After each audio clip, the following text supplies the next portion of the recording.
Program features live coverage of an African safari and may include animal kills and carcasses. Viewer discretion is advised. Well, good afternoon everybody, and welcome to a rather grey, gloomy start to our afternoon. We've got a bit of a kind of... There's a very, very good welcome back to be here in Djuma once again. Last time I was here was last year, which is, I suppose, very nice to be back. My name is Tristan, and on camera this afternoon I've got David. So nice to be back with David. As you can see, Dave's got a little owie on his hand, so he's got his bandage on. He's telling me all about it. David has been trying to get rid of the festivities of eating and has been at the gym, and he lifted a weight that was too heavy and has damaged his wrist. Not good, David. But we are coming to you live from South Africa and the Maasai Mara. And that means that you can interact with us. So remember to use hashtag Safari Live on Twitter or at FC on the YouTube chat. Keep it relevant, and we'll try and answer as many questions as possible. Now, I was saying that we have a Wahlberg's eagle, maybe one of the actual fledglings from the nest that's not too far away from where we are. I wanted to come this area purely because when I drove in this morning, when we were on our way in, there it goes, it's going to fly off. You can hear some of the birds are going to go crazy, particularly a starling and a roller that are not very happy and might dive bomb it as it goes. And there's a starling there that was making a lot of noise. But the reason why I wanted to come here earlier is we heard some squirrels alarm calling, and I was hoping that it might be Hosanna. I know that he was seen at the dam this morning and he was chased off by the lions, and when we came in this morning on our way back, there was some kudu and some waterbuck that were all staring into a bush in this kind of vicinity of where we are, just off quarantine. So I was hoping that he might be around, but I think that they were actually shouting at the Wahlbergs instead. So we're going to carry on looking. He might maybe have gone towards Gallagher Pan. That's probably a good area to check for our young prince. I'm quite keen to see him because I would imagine that he's a lot bigger than the last time I saw him. So that's going to be the plan for the afternoon, as well as just to take in all the nice things about summer and all the birds. But while I head off and try and see what I can find, let's send you across to Sydney so he can say good afternoon too.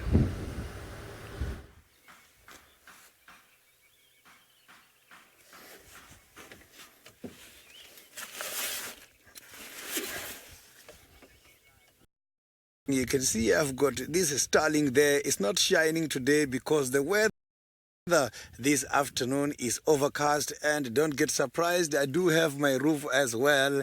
Good afternoon, and most of all, welcome to the beginning of our afternoon safari. This is Sydney Fumunani Mikosi, and I'm traveling with Craig. We are going to be with you this afternoon, and we'll try by all means to get you see quite a lot of interesting animals. As usual, the sign, the signature I have just shown now indicates the cats. You can see behind me, I have got the unkuhumas who are very much pretty relaxed at the moment. They are now in the middle of their sleep. One of them is stretching a little bit there. You can see another one is also doing the same. I haven't seen the unkuhumas.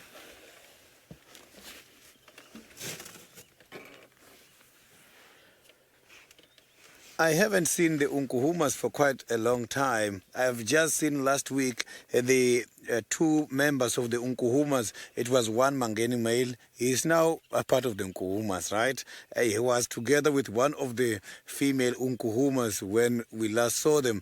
This big group, the big pride, I haven't seen them for quite a long time. You can see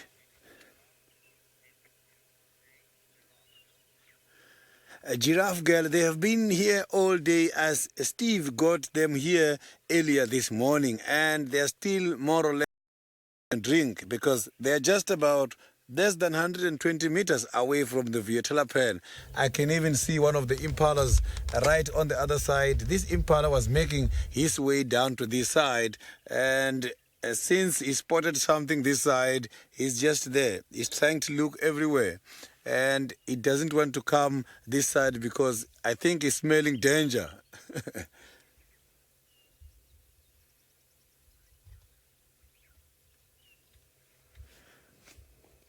So normally by this time of the day, the lions, they prefer to just sleep. Yes, they can wake up and take an action against any big animal coming to drink, but now is their resting time.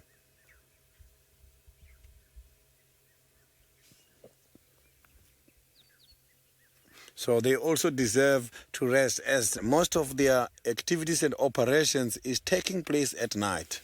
Territorial patrol, some of the hunting activities, all conducted mostly at night until early morning.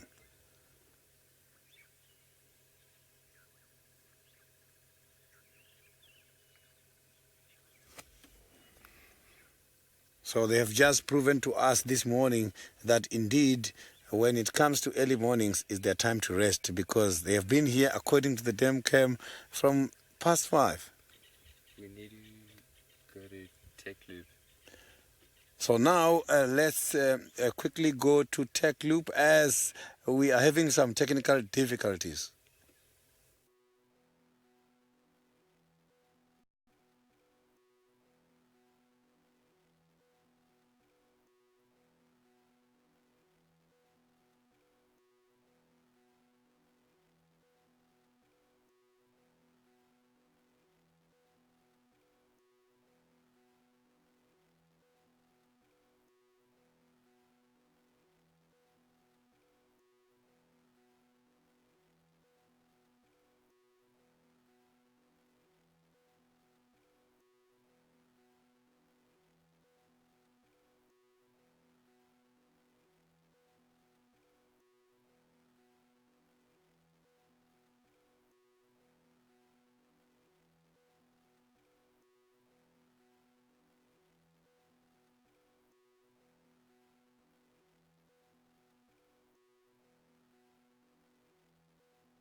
Hello, and jumbo everyone. My number one thing to say is we are sorry for the technical hitches we had. Once in a while we get these gremlins and breakups, but at the end of the day we are always back and showing you the best we can. My name is David, and on camera with me today is Archie. Archie, good afternoon, and we're very excited to have you on board. We apologize truly for that little technical hitch. These things happen once in a while, but we, as much as possible, fix them as quickly as they can, and as soon as we fix them, we bring you to this wonderful, glorious light of these cows of Africa here that sometimes I call buffaloes. Now, remember when we started, we have always requested you to ask us questions, send us comments, as usual, hashtag Safari Live on Twitter. Pretty warm day for me. Yesterday was warm, today is warmer. I'm talking of 28 degrees Celsius and 83 degrees Fahrenheit. That one is too hot for me, and even that oxpecker, I think, can justify that. Well, these are the African Cape buffaloes, and the oxpecker there is not getting a hike on the buffalo, but what she is doing is cleaning the buffalo out of all the parasites that buffalo could be having on his back and maybe through the fur. Why are you looking at us like that? Well, it could be a young girl by looking at how her horns look like, because males have a lot bigger horns than the females. Well, we came into you live from the Mara Triangle in Kenya, and now that is a boy. You see how clever Archie is, because we had a girl and Archie had me talking about a boy. Now that's a boy. And now look at the carving of those horns and look at the size. That's what tells them apart. Boys are bigger, heavier, and more curled, and especially where they meet on top of the head, they're very wide, and occasionally or always we call that a boss. And I'm not sure you can remember the face of the first one we saw, the girl.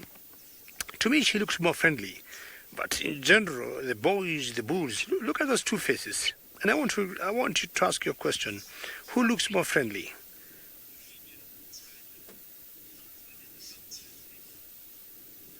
Rosalind, how good is buffalo's scent of smell? I would say it's not as good as the sight.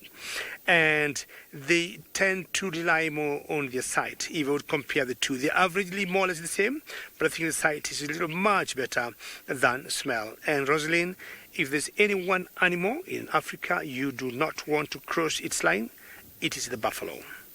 Well, we have said, or we have called them one of the big five. It's sort of the big five because, they were hunted way back by the hunters, and also they still remain one of the most dangerous animals in Africa. There's a party there going on, and not sure why there's so many oxpeckers on this particular buffalo. And my only guess is because she's young, maybe she's very tender, and all the ticks are enjoying, her skin because it's maybe easy to penetrate. The other one that we were watching before had only one oxpecker. This one has almost 10. Now, sometimes you say these oxpeckers and these buffaloes have what we call, or they do, a symbiotic relationship. The buffaloes benefit by the ticks or the bugs being gotten out of their bodies, and the oxpeckers, of course, feed on those ticks. Occasionally, I would say ticks than mites. Now, what we have two types of oxpeckers in Africa. Here in Kenya, we got both. We got the red-billed oxpeckers and the yellow-billed. What I remember, in South African Juma, I used to see more red-billed than the yellow-billed. Now, there we had both of them, and the yellow-billed have a bit of both yellow-bill and red-bill on its bill, and the red-bill is all red all through.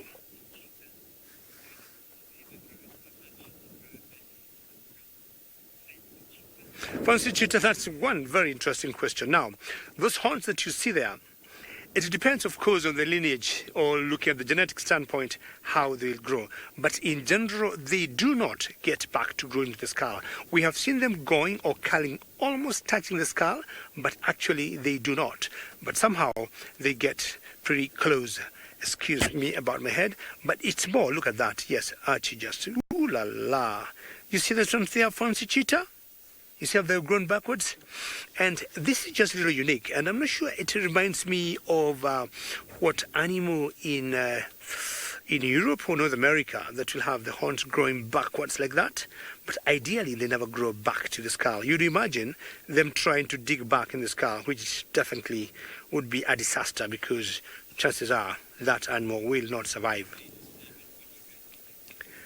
Lots of buffaloes here, and the lions in Juma, I know more often than not, they'll hunt buffaloes than anything else.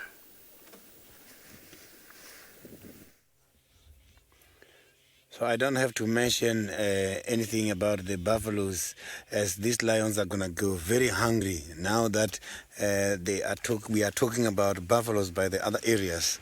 So you can see that the unkuhumas are still now very much relaxed. All of them are starting to open their legs in order to show off the bellies.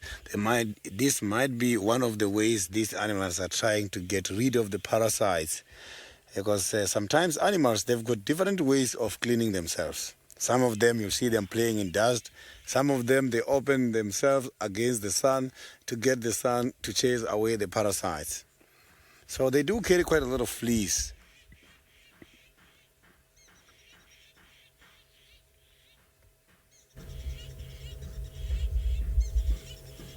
So at the moment, I've just heard the two francolins making some of the warning calls by the northern side of where we are.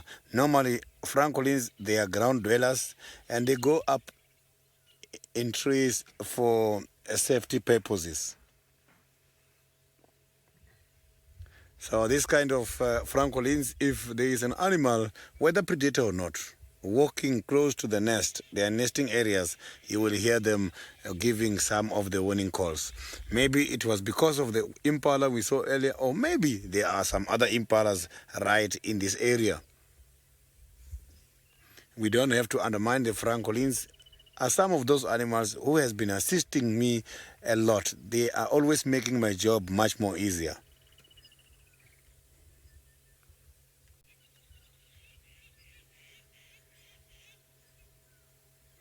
So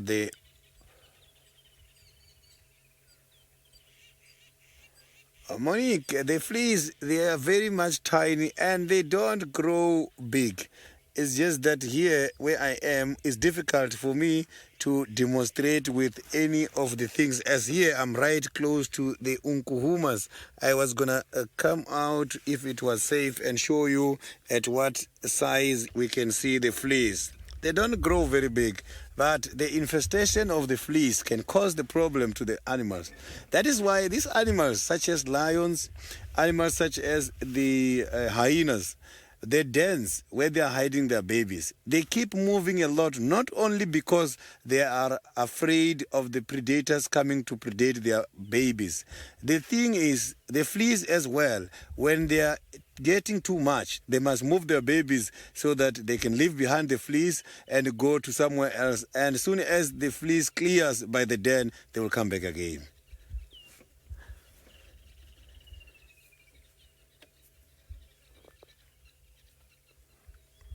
So you can see that one is moving the tassel all the time. Look at that. He's moving the tail all the time, trying to chase some of the parasites maybe and the flies with the tail.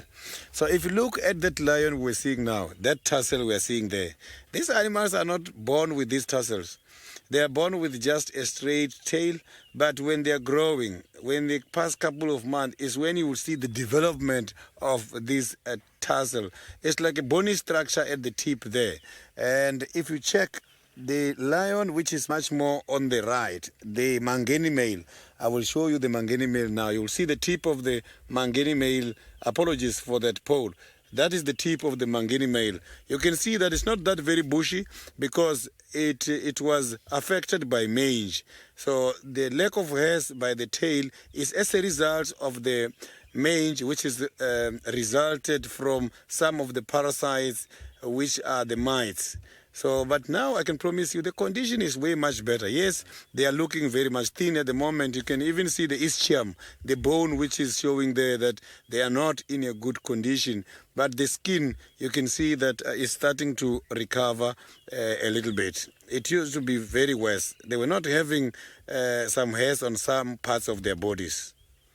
And they were every time scratching against the ground because this mange is associated with severe itching.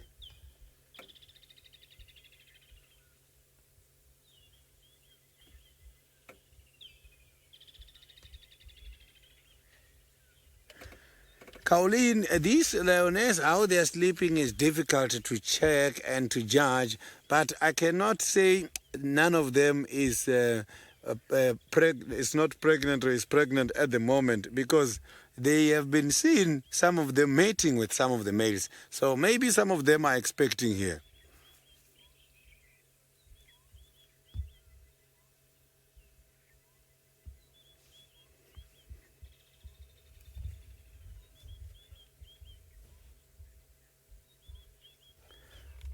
Bonnie, the bushy tail is quite a very interesting question to ask.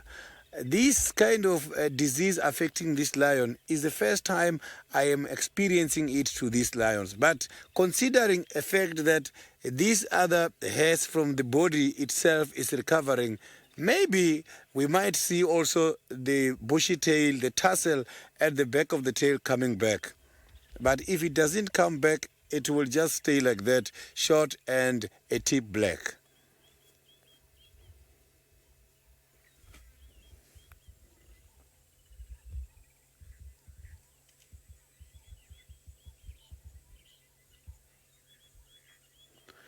The possibilities of a recovery, yeah, I can say the chances are very much slim because this is a contagious disease. We are talking about a mange which is very much dangerous and which can easily also get transmitted to the other pride members. Here at this stage, I can say there is a risk amongst this lion pride. The Unkuhumas are standing a better chance to also get the disease.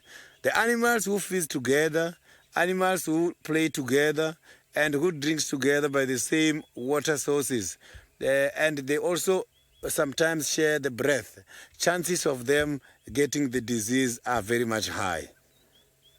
So if these lions recover from the mange, the possibilities of them getting it again, they are high. If the transmitter, the scabies, those mites are still in the area.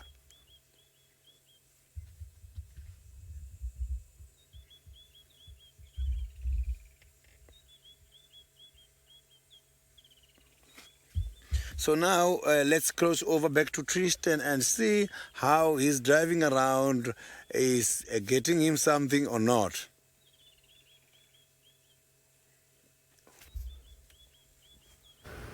Well, so far my drive has been very pleasant. I'm thoroughly enjoying being back. It's kind of taking a bit of time just to settle and to try and kind of remember all the sounds and things, because it's, you know, when I left it was still incredibly dry and it was really kind of looking quite desperate, and there was not even a woodland kingfisher around, and that feels like very many months ago, doesn't it, David? So nice to come back and it's green and hearing all these birds singing and calling, and so just to reacquaint with all those kind of different calls, because it's a very different sound than what you hear in the Mara. The Mara's got a lot of different birds than what you hear in this part of the world. So it's been really nice. I took a little small walk around Galagopan just to see if there was any sign of Hosanna, so really nice to kind of just get a bit of foot time as well. And it's always, I find, the best way to kind of settle back in is just to spend a few moments on foot, just to kind of reacquaint yourself with what's going on. But I did see, there it is, you see it, David? Now hopefully it's not going to run away. There's a little steenbok that is sitting behind some foliage, a male steenbok, we can see with its horns. Nice to see these guys again, and they, I'm sure, are looking in a lot better condition than the last time I saw them. They were at the end of the sort of dry winter period, and most of the animals were looking a bit scrappy and looking a lot better now that there's a bit of greenery. Now what we're doing as we're slowly heading kind of northwards, I have a feeling that Hosanna is somewhere around between Galagopan and Buffelshoek Cutline, and I got an update that a leopard was seen not too far north of Buffelshoek Cutline during the course of today, and so it could obviously be Tingana, it could be Hosanna, it could be a multitude of different leopards, but I want to just go and check quickly on the boundary here to see if maybe there's tracks for Hosanna crossing over. David said to me that there's also an elephant over there, so we'll go spend some time with them, but David said to me during the course of the day he had a lot of birds alarm calling and making a lot of noise around Galagopan, which, I mean, would make sense if it was Hosanna, if he was chased off by the lions from, if it was him, at Terrapin, and he was pushed northwards. This would kind of be the area that he would head, and he would often then go towards Galagopan and then might just walk straight north. It also could obviously be Tingana. We know he likes to spend time north of Tamboti Dam too, and even Mfokazi gets seen there, which I'm sure no one's really thought about for quite some time. But so I believe a lot of you are joking about the fact that you think the leopards might come out and say hello. Well, I hope so. It would be nice. It's been a while since I've seen all of them, and so I would like to see a couple of leopards fairly early on in the cycle, but I'm sure we will. I'll just be patient, and hopefully they will come out. It's a game of kind of cat and mouse, so to speak, and at this time of the year it's a lot harder to actually find them. The vegetation is so much thicker, ground is harder, there's a lot more water out in the bush, and that makes finding things like a elusive leopard a lot more tricky, but we'll definitely persevere and try and give it a bash. But nice to see some ellies. It's amazing how much thicker it's gotten since I was last here. The grass is not very long, but the bush is a lot thicker, and there's always, I like seeing ellies in the summertime because the kind of contrast of those grey, dark, earthy tones against the bright, lush green, always for me, I think, is quite artistic and quite nice. So I thoroughly enjoy seeing them like this, and it's such a contrast to coming from the Mara before I was on leave, where it's these big open spaces and grasslands, and you kind of see the ellies in their entirety as they kind of move through that, as opposed to this, where it's just you see little pieces of them in between all of these thickets. So very pleasant, like I say, to see them, and I'm sure they are loving the fact that there's now not only vegetation in the form of leaves, but there's also a lot of grass that is starting to come up, and the more rain we get, the more obviously grass is going to grow and it's going to get better, and it should probably rain more this evening. On our way from Johannesburg this morning, it rained the entire way, so all kind of 500 and odd kilometers, it rained the whole way, and so I'd expect us to get more rain. It's also still very, very humid this afternoon. As the kind of sun is starting to break through, it's getting a lot hotter, and often when that humidity increases the way it is at the moment, then you just often get rain that follows that. So that'll be really nice if we get some more rain. Obviously it'll lash everything up even more. So, Nico viewer, is this elephant alone? No, it's not. We are here with it, providing it company, and then it's also got a friend on the other side. So it looks like two young bulls that we've got at the moment. Could be the back end of a herd, although we came up the road that kind of where we spotted them from, we could see them kind of walking in that direction, and we didn't come across any other ellies. It's not to say that the rest of the herd hasn't moved off towards those sort of green thickets. You can see it's almost a wall of vegetation behind there, so there could be more in that area, but it looks like 2 young bulls, which is not uncommon to see. When they're of this age, often they will form small little groups together, and they will kind of have these little bachelor herds that will develop, and often they accompany a really big bull. So we'll have a little look around, see if there's any others, but they'll come together and they basically learn the ropes like that. They also crave that sort of bonding process, because don't forget, they've spent the first 12 to 15 years of their life, however old they are when they're kicked out, in amongst a herd and all around other elephants, and now when they kind of get pushed out, they kind of feel very awkward and very alone and very vulnerable, and so they'll often then join up with other bulls to be able to try and kind of just get a little bit more kind of comfortable and learn the ropes. But we're just going to go forward a little bit just to catch up. Rosalind, it's unfortunately an impossible question to answer, and I'll tell you why shortly. I'm just going to go a little bit further forward before I answer it. So, Rosalind, the thing about Djuma is that Djuma is let me go forward a little bit more. Sorry, we've got the poles out because we thought it was going to rain, so I do apologize if you see a pole. It's for our roof. The thing about Djuma, Rosalind, is it's a very small area in terms of the percentage of the total kind of area that these elephants can move in.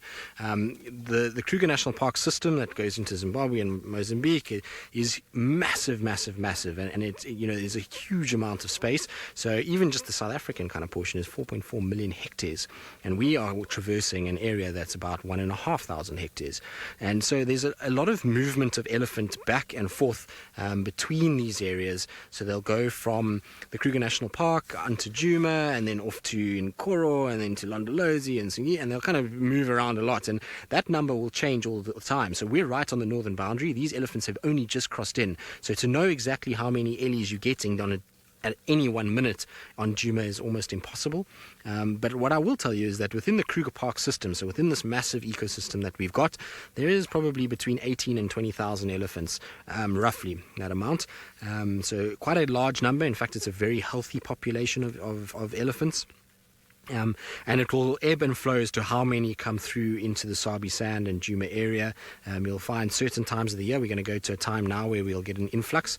As all the marulas start to fruit and drop their fruits, you're going to start to see a big influx of elephants that are going to come into these marula belt region, which is basically from the Sabi Sands all the way through. It goes over the Sabi River and then down towards the sort of Mozambique boundary, and that is one of the highest densities of marulas in the world. And so you'll find that they'll all kind of come into those areas to be able to feed off those, and then you'll find, in other times they'll all start to move off. So it just depends on time of the year as to how many we've got. Sometimes there can be 400 or 500 on Djuma, sometimes not even one. So it's a very kind of variable thing. Right, our Ellie is slowly going to saunter down the road. We'll sit with them for a while longer. It's also a good place to listen out if we can hear any signs of alarm calls. And so while we do that, let's send you back across to Sydney, who doesn't have to listen for alarm calls because he's got his predator right in front of him.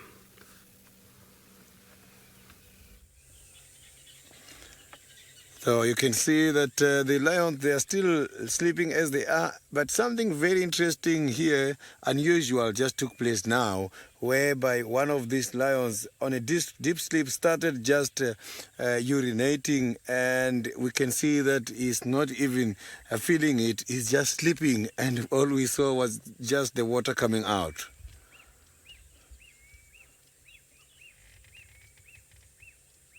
So the one we are seeing now, this one who's got the front leg just on the chest.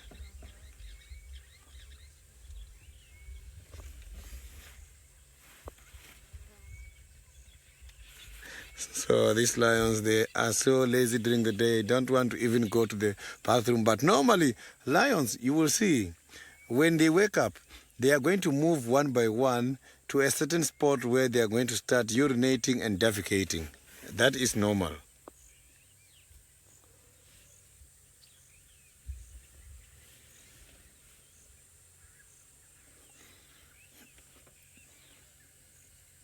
I can even pick up now this scent from the urine. It is quite a very strong scent.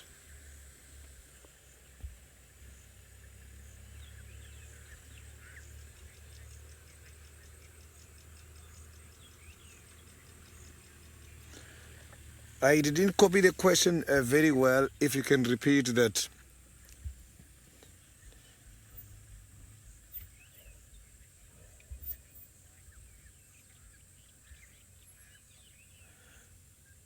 Romit, the mange, I'm not too sure if they do end up having the white mange.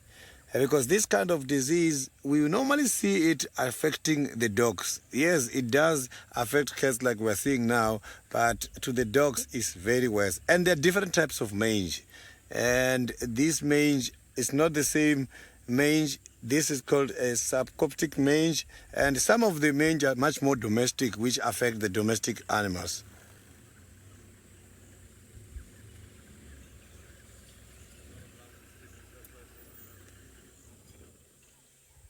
Don't get surprised, I am now joined by the other vehicles by the sighting.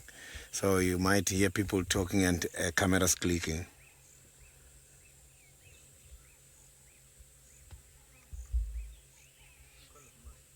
So these lions don't want to move, and now the sun is starting to come out.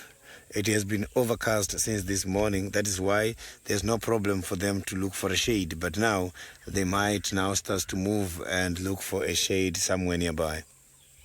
They are much more exposed. You can see now the reflection of the sun on them.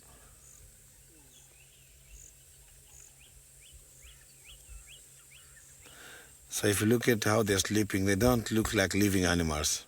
So it's difficult for something like an animal which is not aware about their presence to see, unless maybe the wind informs them. From the sense of smell, they can be easily get detected by their prey, because I can also pick their smell from here. So I can smell them strongly from here where I am. So now let's quickly cross over to the Maasai Mara, where David is having the elephants.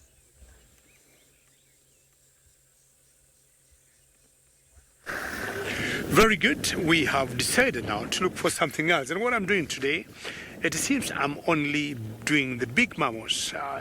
When I finish the buffaloes, my eyes are only seeing big animals today. And we've come across this huge herd of ellis, which is giving lots of benefit to the white birds down there that we call egrets. But now the relationship between these egrets and the oxpeckers that we saw earlier is quite big, because the oxpeckers need to get on the bodies of the buffaloes or whichever animal to feed or to get their prey. But now the oxpeckers is a little different feeding arrangement here. They have to wait very patiently for the ellis to uproot the grass, to kick the grass, to move anything, any bush there with their legs or with their trunks, and then some insect will jump up, and that's exactly what that egret is trying to do. So the relationship here, we will not call it symbiotic, is kind of an interspecific relationship between these birds and the ellis, because the biggest beneficiary here, it is the birds, and the ellis do not benefit anything from these birds. Now, that one particular ellie, to me, she seems to have lost her left tusk, if I'm not wrong. But it could also be her right tusk, because elephants, like human beings, are either right-handed or left-handed. So she is definitely missing one tusk. The question would be, is it the left one or is it the right one? We have always guessed, if you see one that has two tusks complete and one is shorter than the other, the shorter one, that shows the strength on that particular side. And these two guys here, how funny, or three of them, how they have lined up to feed with not any tusks, zero tusks. How funny are these calves here, how they lined up and showing the parrot, we can eat, we're becoming independent. And my guess is they are all below 2.5 or 3, they're all below 3 years old, because none of them is showing any sign of tusk. Yes, they're such, little cute little ones, and I think it's a gift, ooh la la, for the new year. Thank you, Luke, and that's very good feedback from the viewers. I'm sure they're trying to show all of us that 2019 will be a different year, will entertain all of you. Isn't that wonderful?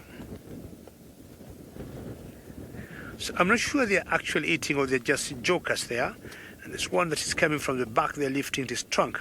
I don't know where she wants to go, or she wants to join these two youngsters here. You can see how green it is. Monique, how are you? And yeah, it's very good comment how they tend to steal each other's mouth. It could be difficult for me, Monique, to tell whether the two they are boys and girls. But you know, we always make jokes and say boys are more playful and they're always cheeky. So chances are this could be two boys who are behaving like that, stealing from each other's mouth. But yeah, Monique, that's pretty funny to see them do that, eh? And elephants, we know how closely they are related. And I'm sure that other vehicle there is coming to join us here to see these wonderful herds of elephants feeding. So the left one, the left tusk is definitely missing. So if it could be she was born like that, or maybe along the way she lost it, maybe through a fight, maybe trying to break something, or, you know, so many things would have happened. But the one that's remaining seems to be pretty solid. And I'm saying it's a she because if you look between her front legs, you can see the mammary glands, and we know elephants are a little unique than all the other mammals, including the buffaloes we saw earlier, where they got their mammary glands behind or between the hind legs. But for elephants, they are always placed between the front legs, which is quite unique of these cows here.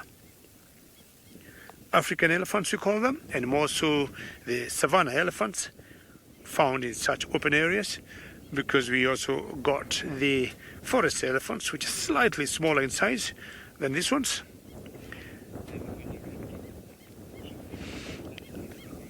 And as Archie is showing us, this is a huge herd.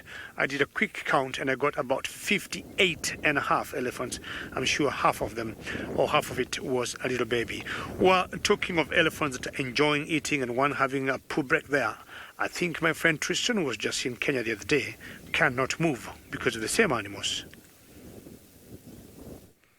Well, David, I don't quite have 58 elephants. You're very lucky that you've got 58 elephants. Nothing better than a big herd of ellies all over the place. We had only got 3. We managed to find a third one, so at least we've added to our tally, but we're still 55 short of where David is sitting at the moment. But still nice. We've got these bulls that are just kind of slowly moving along, all young boys, and one of them is very, very cheeky, the one in the front there, who's wagging his tail with authority. He came right up towards where David was and actually threw some grass at David, which was, I thought, very cheeky, and then walked past with a swagger as though he was the main man around here. But he's a tiny bull still, so he's got a lot to learn. If he's going to behave like that, he's going to get himself into trouble with others. In fact, there's actually a fourth one that's right in the background there, which I didn't notice until now. I can just see its kind of grey body coming out. But they're slowly kind of sauntering down the road and having a little feed, feeding a lot of the sickle bush that is around. So you'll see that bull where he's pulling at the moment. There is some little yellow lantern flowers that are kind of dangling around. Can we see them from here? No, probably not. I'll have to get a bit closer. But yes, you'll see, no, they're in amongst all of that. No, that's leaves. Don't worry, David, we'll get closer, but they are there. David was trying to see if he could use his doubler to get a little closer and try and kind of get a view of those flowers. But we'll try and get, like I say, a bit closer to the tree, and then I'll be able to show you. But those flowers are delicious for an elephant. They are like Christmas pudding. They come out in the summer months and they'll eat them, and if you go to areas where there's vast sort of swathes of sickle bush, they really get stuck in. So down in the south of the Sabi Sands, a lot of sickle bush down there, and they absolutely love it. Them and the black rhinos, they go crazy for sickle bush, and they'll kind of feed off it and eat as much as they can. So there we go, there's a little flower there. We should be able to see it. Is the pole in the way, David? No, it shouldn't be. Well, yes, there are poisonous bushes that are out here. Funny enough, while I was on leave now, I saw quite a few down in the Eastern Cape where I was on leave. There was, I know that's not in this area, but I saw, just reminded me of some of the poisonous bushes that we get here. But I saw quite a few flame lilies, so they can be quite toxic. And you should start to see them out here. You'll get them every now and then. Tamburtis are toxic. What else is a quick and easy one off the top of our head? Just trying to think now. Why have I gone blank? I'll have to reassess this. I've got holiday brain. You have to forgive me. It'll take a few moments for me to kind of get back into it. But there are a number of them. There's lots out here that can be toxic towards you. Particularly, there's a couple kind of creepers as well. So lucky bean creeper can be very, very toxic. It's got a little toxin in it that can kill you. There's a few. So there's a number of different plants. Obviously, there's also toxins that kill us, and there's toxins that the animals can deal with. So tamboti is a prime example. If we had to shovel whole bunches of leaves up into our mouth of tamboti, we would be violently ill, if not dead. Whereas you'll find things like giraffe, kudu, nyala, impalas, ellies a little bit will feed off those tamboti leaves and be absolutely fine. And so, there's some sort of animals that have built up immunities to some of the toxic plants that we can't handle. But there are ones for that. If you see animals not eating it, and you see brightly coloured kind of flowers that have blacks and reds, or blacks and green, or black and blue, those typically are indicators that there's something not right. Right, our ellies are wandering off down the road. There's a squirrel that keeps shouting behind us, so I'm going to head off and investigate. I'll send you back, David. Ellies, but I thought let's have a little bit of a change and do some budding, and we got a lapwing there, and this lapwing, she's not very happy with elephants, because in general lapwings tend to nest on the ground, and this particular lapwing, I think she is a bit worried these elephants do not step on her eggs or maybe crush her chicks if she would be having any on the ground there. This is called a white-tailed lapwing, and she's just a little bit worried of these elephants because either moving too close to her eggs or nest. But what would happen, as small as she looks, should she feel quite threatened or quite, worried that might happen, she'll just go buzzing at the elephants and just go flopping her wings and shouting and screaming. And because as much as she is small, then what the ellies will do, they will not want to take her nonsense. And they think she's quite irritating, and they just have maybe to go in a different direction. And that way, she is going to protect her chicks or her eggs. I had moved a few meters away, and I thought, no, let me come back to these ellies, because I'm seeing, a great sighting, and looking at the contrast of the green, the ellies, the trees in the background, or the dried, broken logs there. Look at that beauty. And these calves here, being so playful, is such a herd that I have not seen for quite some time. I mean, elephants, I see them almost every other day. But I think this is pretty special sighting. Remember, our drive is always very interactive. Should you have any comments, any questions, please send them through. #Safari Live on Twitter.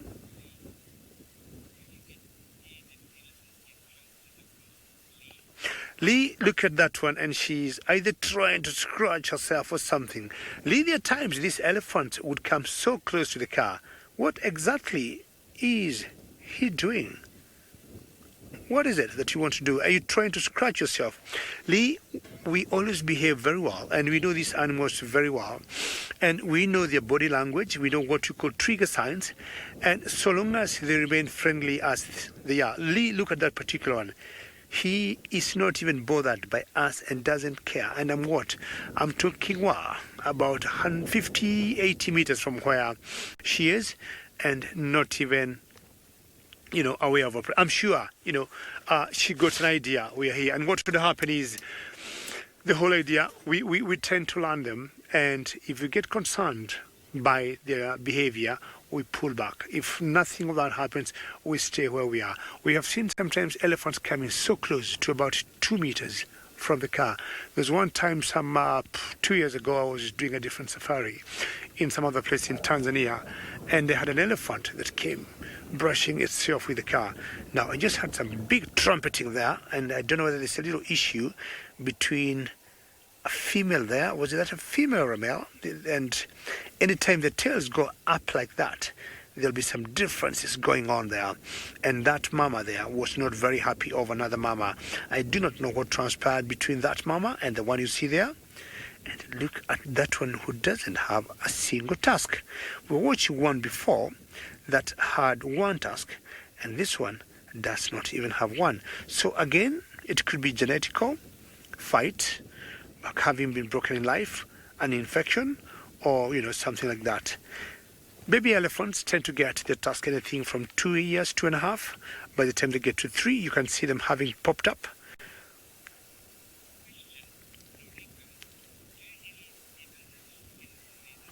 Noriko, Ellies, do they ever have skin disease? I'm trying to compare Ellies to buffaloes, because buffaloes, we definitely know Noriko gets lots of skin diseases, buffaloes.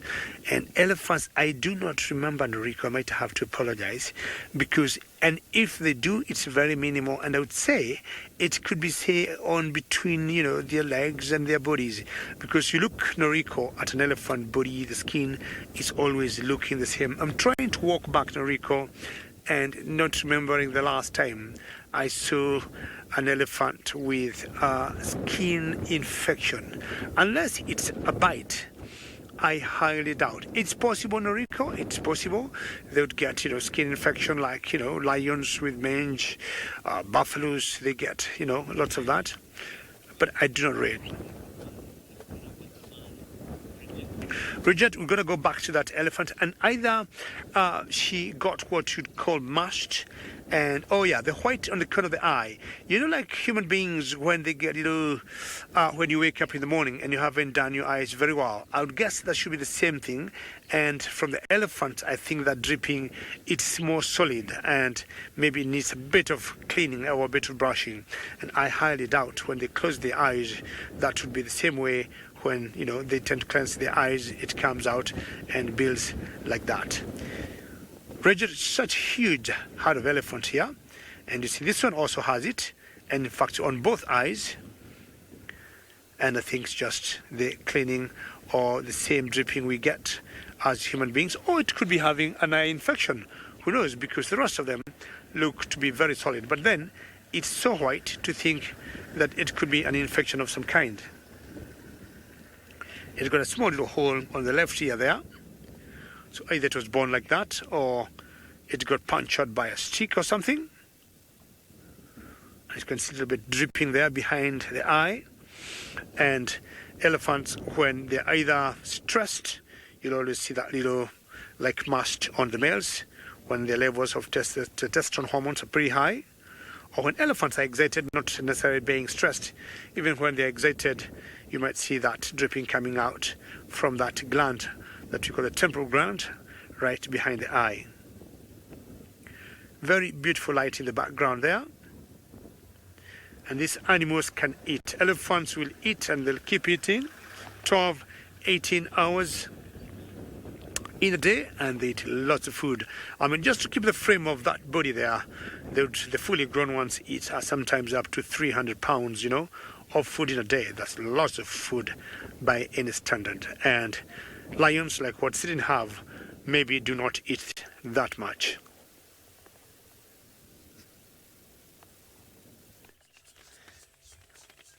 You can see lions, they love each other. Look at these two, the way how they are hugging each other while sleeping. The other one is even now breathing from the armpit of the other one, holding just by the head. So lions, they do take care of each other. You will see them grooming each other. When they're doing that is when they're building the relationships, is when they're solidifying the relationship they have with the other pride members. So that's why you can see them sleeping like this. Look at how these lions are sleeping. This is a demonstration of a very good relationship.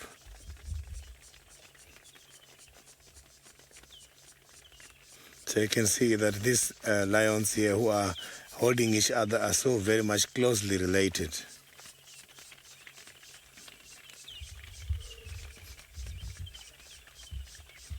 You can see now when they are so very close like this, that insulates them and it brings them quite a lot of heat.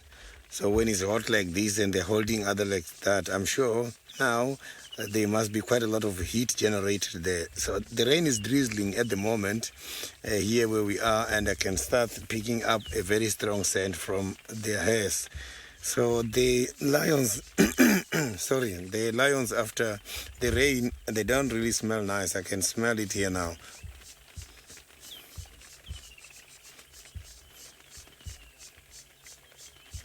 So you can see they're starting to stretch there.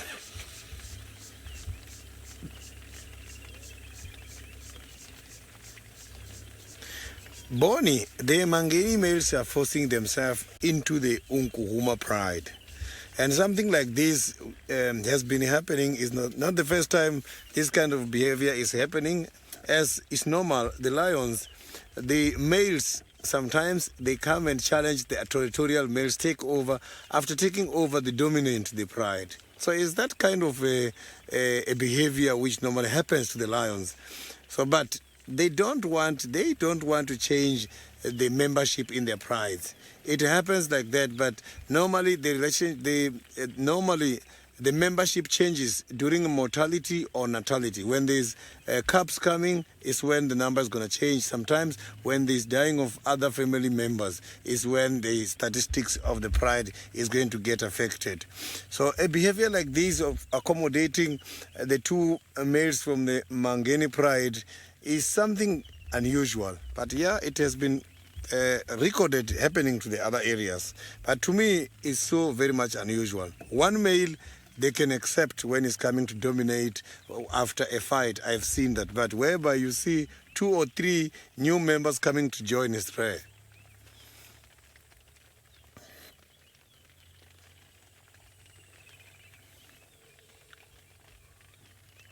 So maybe they might move at any time now and find some of the shade. I can see that this rain is drizzling and is getting too much.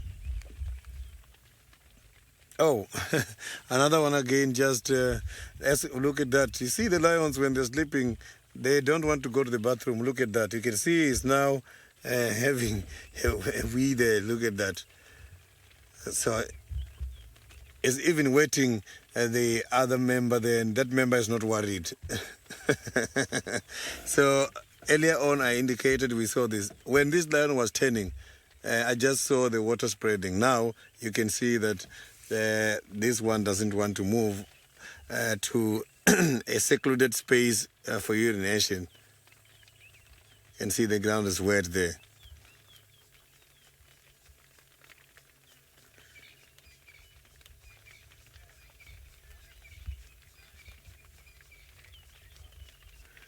Charlie, these kind of animals can be able to eat 30 to 40 kilograms, and that is quite a lot.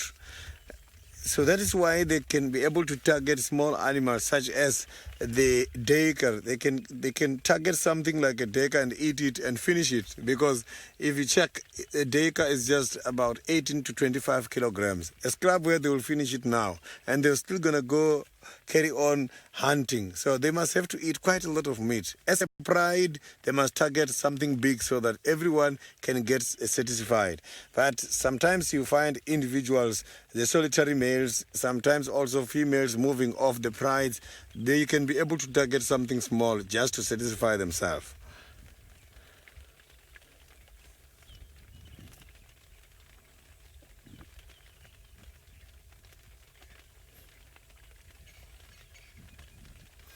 So now I can see Tristan is very lucky with the elephants this afternoon. While waiting to see if they're going to wake up and drink by the nearest pen, let's cross over to the elephants. Well, Sydney, owls are doing what elephants do best. They are absolutely munching away at copious amounts of vegetation in this, well, can only be described as good elephant weather. It's overcast, still warm though, so not cold, not windy. There's a bit of rain falling, so that will kind of spruce things up. It means that they can have a really good feed without being obliterated by the scorching summer sun. So it's good elephant viewing weather. This I often find you see quite a few ellies at this time, and so they're just going about feeding on all the various different things. It's quite nice to kind of see how their feeding behavior has changed a lot since when I was last year. Last time I was here, they were obviously eating a lot of bark and a lot of root, and they were digging a lot and trying to get tubers and just generally trying to find some sort of sustenance by actively really trying to kind of break down the trees. Whereas now, most of their feeding behavior that I've been watching since we've been here has been on very small shrubs that are just starting to grow, and various little grasses that have started to seed. And a lot of the guinea grass I can see is already starting to seed, and so they'll be eating that. That's very, very tasty. And so they're a lot more focused low down than they were when I was here last. And so really kind of nice just to watch them. This particular one is obliterating a whole bunch of young weeping wattles that are growing. You can see it's being shoved into its mouth at a rate of knots, and it's going along and just kind of breaking up all the little ones and sort of shoving them in. And it's a clever tactic that they use. They'll do that quite regularly. They'll also do it with various acacia species when they're still small and young like that. It's the tastiest, and then they'll kind of eat them. But you can see it's still a lot of bulls, and this is kind of attached to the group that we had earlier. So we kind of left those, and then we went and checked Tambuti Dam quickly in case there was any sign of a leopard coming back over. The report that we got earlier, so once we went off air, I kind of tried to find out a little bit more, but what I got was that the leopard was seen moving southeast from a junction just on the northern side of Tambuti Dam. So that would be basically back towards the dam and to this road that we're on right now. No tracks seemingly have crossed over as yet, and so Aubrey's going to go and quickly just have a little look there and check. And so that's why we're still hanging around with the Ellies, because I'm hoping that if we sit here for long enough, we might get a squirrel alarm call or an impala alarm or something that gives away where this leopard is. But I don't think it will be too far from this area. I think in all likelihood this leopard is going to be kind of moving in this general vicinity. Often find leopards kind of following in behind Ellies, particularly curious leopards like Osana. So it could be him, could be Tingana, like I say. They weren't sure if it was male or female. They couldn't really tell me. So I suppose it could be a female, in which case it would be a shy one, but from the reports it sounded like it just ambled its way along and wasn't really too fussed about kind of being seen, which would mean that it's got to be one of our boys in all likelihood that's kind of chilled. I suppose Tundi has been seen up this way once or twice before as well. Brian, so no, if the tusk is broken at the nerve ending and so above that lip line, then no, it doesn't grow back. But if it breaks out of that, then what you'll find is that while the tusk remains short, it will still grow. It just is shorter than the other one. So you'll find that it does still grow though. But if it breaks right up towards the sort of where it goes into that lip, then you generally will find that that's it. You will not see the tusk grow back again at all. It damages the nerve and the root system, and that's the end of that, unfortunately for them. Right, our Ellies have left us, so we're going to carry on. We're going to go, I think, just check towards Gari Cutline, then come back up the fire break, and then just check there one more time, just in case this leopard decided to pop out behind us somewhere. I mean, 2 o'clock was not that long ago. I suppose actually it was 3 hours ago, so leopard could have gone quite far. And Aubrey said he heard impala's alarm calling around Gallagher shortcut area at about 1. So just trying to kind of piece together what's going on and see if we can just figure it out. No, it's just a termite mound, don't worry, David. I thought for a second there I saw a little white belly, which is always a good thing to look out for when you're looking for leopards in the summer months. You stop looking for their kind of spotted coats and you look more for either the white of the tail or the white of their tummy. And often, because it's quite warm, they lie with their legs up and their tummy exposed, and that white gives them away quite quickly. And the yellow and the sort of black mottled pattern, they actually blend quite well. With their tummy up, that white is very, very distinct and kind of is like sticks out like a sore thumb in these areas. Right, we're going to keep going. We're going to try and see what we can find. Hopefully we will get one of our cats. If not, it's still a beautiful afternoon. In the meantime, though, back to Sydney with the Nkahumas. Hopefully they're going to wake up fairly shortly. I am still here with the sleepy cats. You can see that they don't want to move at all. And they've been here since this morning. They have not even been to the nearest waterhole, which is just a few meters away. Maybe while we are here waiting and watching them, one of them might start moving to the waterhole. It will be great seeing this whole pride moving at the same time, having something to drink at the same. Sharing that waterhole will be great, a great experience.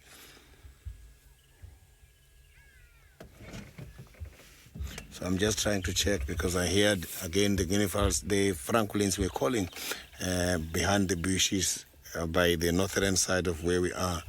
And that is where normally these leopards and other animals coming to use the water holes are approaching from.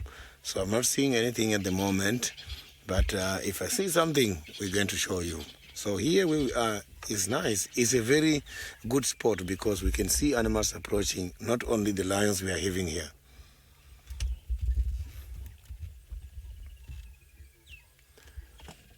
So you can see that none of them has got his head up. They're all lying down.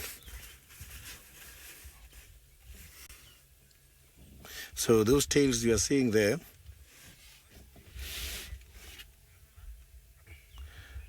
the lion's droppings, that is quite a very interesting question. The lion droppings has got different colors. It is determined by the age of the droppings, and is also determined by the day the droppings are coming out after feeding. So the lion droppings at the beginning after a kill is going to be dark. You will see it dark black because of blood, and it doesn't smell nice at all. I'll give you a story while I was on a game drive some years ago, and lion just defecated after we followed him for a long distance until the guest I was driving asked me to leave the lions for us to go because it was so bad. So the droppings for the lions, they don't smell nice at all.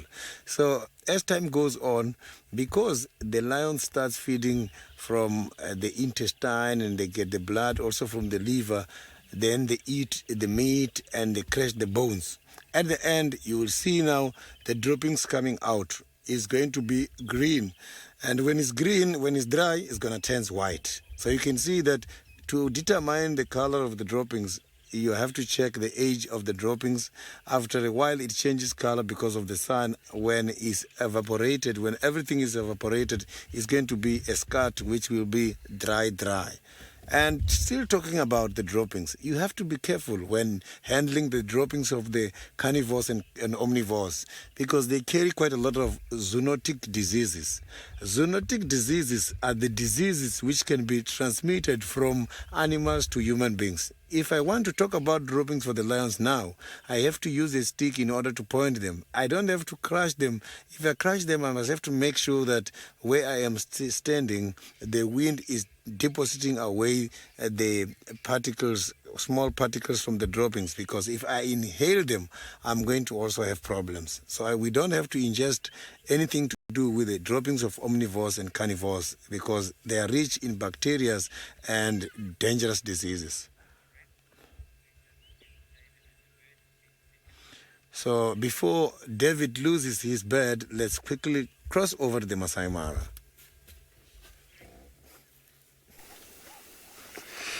Well, I thought if I don't see cats, and I'll only specialize today with the big mammals, and from the big mammals I think I'll keep not doing bats because I found one of the most beautiful parrots you'll ever know in Africa, and this is a brown parrot. Let's just listen to her.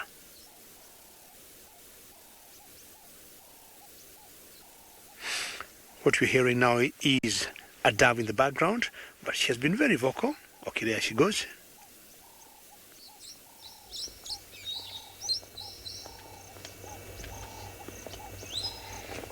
Very good. I hope she's going to be a bit loud. And yeah, look, the final control says we can hear her. You, dove, please keep quiet. So she's now trying maybe to preen her feather. There she goes.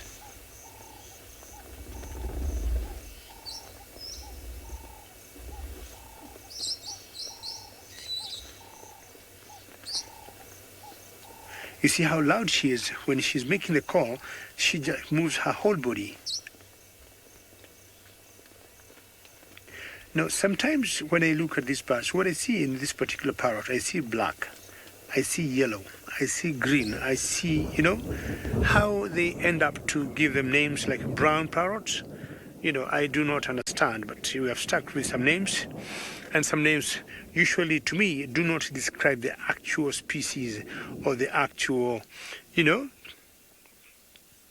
And look in the final controls also agree with me. We have a kite here in Africa that we call the black kite. But honestly, when you see the kite, it's brown in color. And she is gone, and the two of them apparently, they're just flying some in the bush. Not sure if they're going to show up. And they're getting very loud. And sometimes they fly and come back in the same particular tree. Let's see if Archie is going to catch up with them.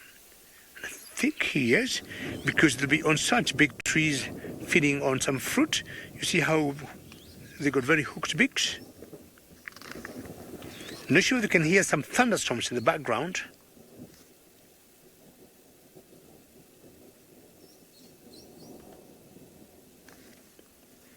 And we have been having some, yeah, there they are, hiding somewhere there. We have been having some short rains, and they have given us a whole 1 week plus break without any rains. But we just started seeing very funny looking clouds, because any temperatures of over 80 degrees Fahrenheit, over 20 degrees, it's pretty scary. And we want to move now. And also we need to monitor how it looks like, because it has started to fall. And we might be at any one time bringing down our flaps. Let's see how it behaves, because here I have always said when it rains, it doesn't rain cats and dogs, it rains elephants and buffaloes. We have seen that a couple of days, that when it rains sometimes you bring the flaps down, and because you've got a very expensive equipment in the car and you've got these antennas on top of the vehicle, we'll always have to power down, unfortunately, at times. But the times we get rains just comes and just passes, so we just want to monitor. Sorry, what did Vicky ask? Look, I'm sure Vicky has a question there. Can something what?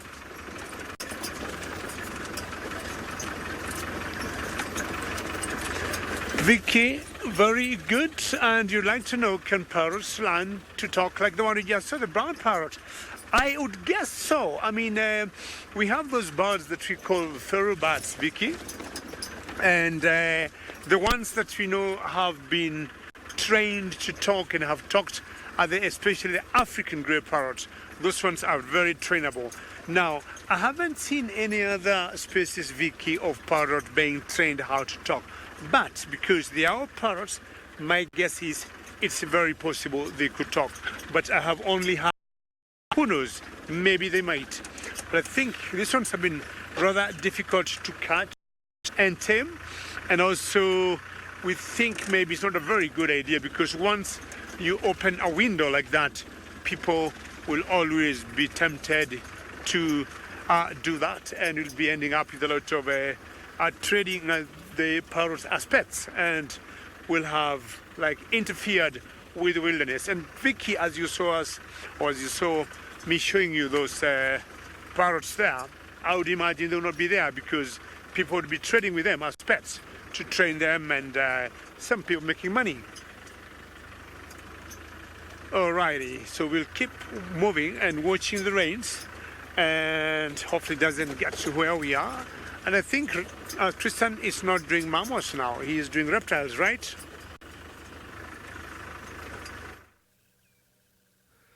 Well, indeed we are. We've decided we'd just come and pay a little turn past Buffelshoek Dam. I just wanted to see how much water was in it, and the answer to that is very little. At this stage, it looks pretty much like it was when I left. In fact, I think there's even less water than when I left, which is quite strange. But there is a monitor lizard that is very, very thankful that this dam has got at least some water and is taking it very easy on the banks, kind of sprawled out, probably absorbing what little sunshine there has been today, even though it's not been a lot of sunshine. It's still warm enough for reptiles to be fairly active, and so I'd imagine this guy will kind of cruise around and try and find various food items later in the day. But for now, it's just about sunbathing and getting that metabolism and temperature up to be able to actually be active enough to find food. What is active is, and what is quite amazing, is not so much the monitor, but the water at Buffelshoek Dam is absolutely kind of heaving with terrapins. There are terrapin heads absolutely everywhere. It looks as though it's kind of little air bubbles, but they're all moving, and they're in a bit of a frenzy. They're moving a lot faster, and there's a lot more motion than you normally see from terrapins. But each one of those little dots that you're seeing are terrapins, and with their heads out, they're all getting a bit of air, and they're kind of swimming around one another. And I wonder if there's a lot of mating that's taking place now. I mean, I suppose there should have been mating already. That would have normally, you find with terrapins and tortoises, they typically mate straight away as soon as the first rains come, and which would have been a few weeks ago already. So I would have thought a lot of them would have mated, but maybe just because of the lack of actual standing water these guys are all kind of pushed together, and maybe that's just getting everybody a bit riled up, and the humidity in the air and the fact that it almost feels like rain is about to happen, maybe that's triggering them to be a lot more active. But amazing how many heads just are kind of coming out of the water. You wouldn't expect there to be this many terrapins. I wouldn't want to go swimming in here because they'll bite you in all the places you don't want to be bitten. You can imagine exactly what I'm talking about. Terrapins have a nasty habit of going for all the extremities, that's for sure. Norina, yes, a terrapin epidemic, and one of mass proportions at this stage.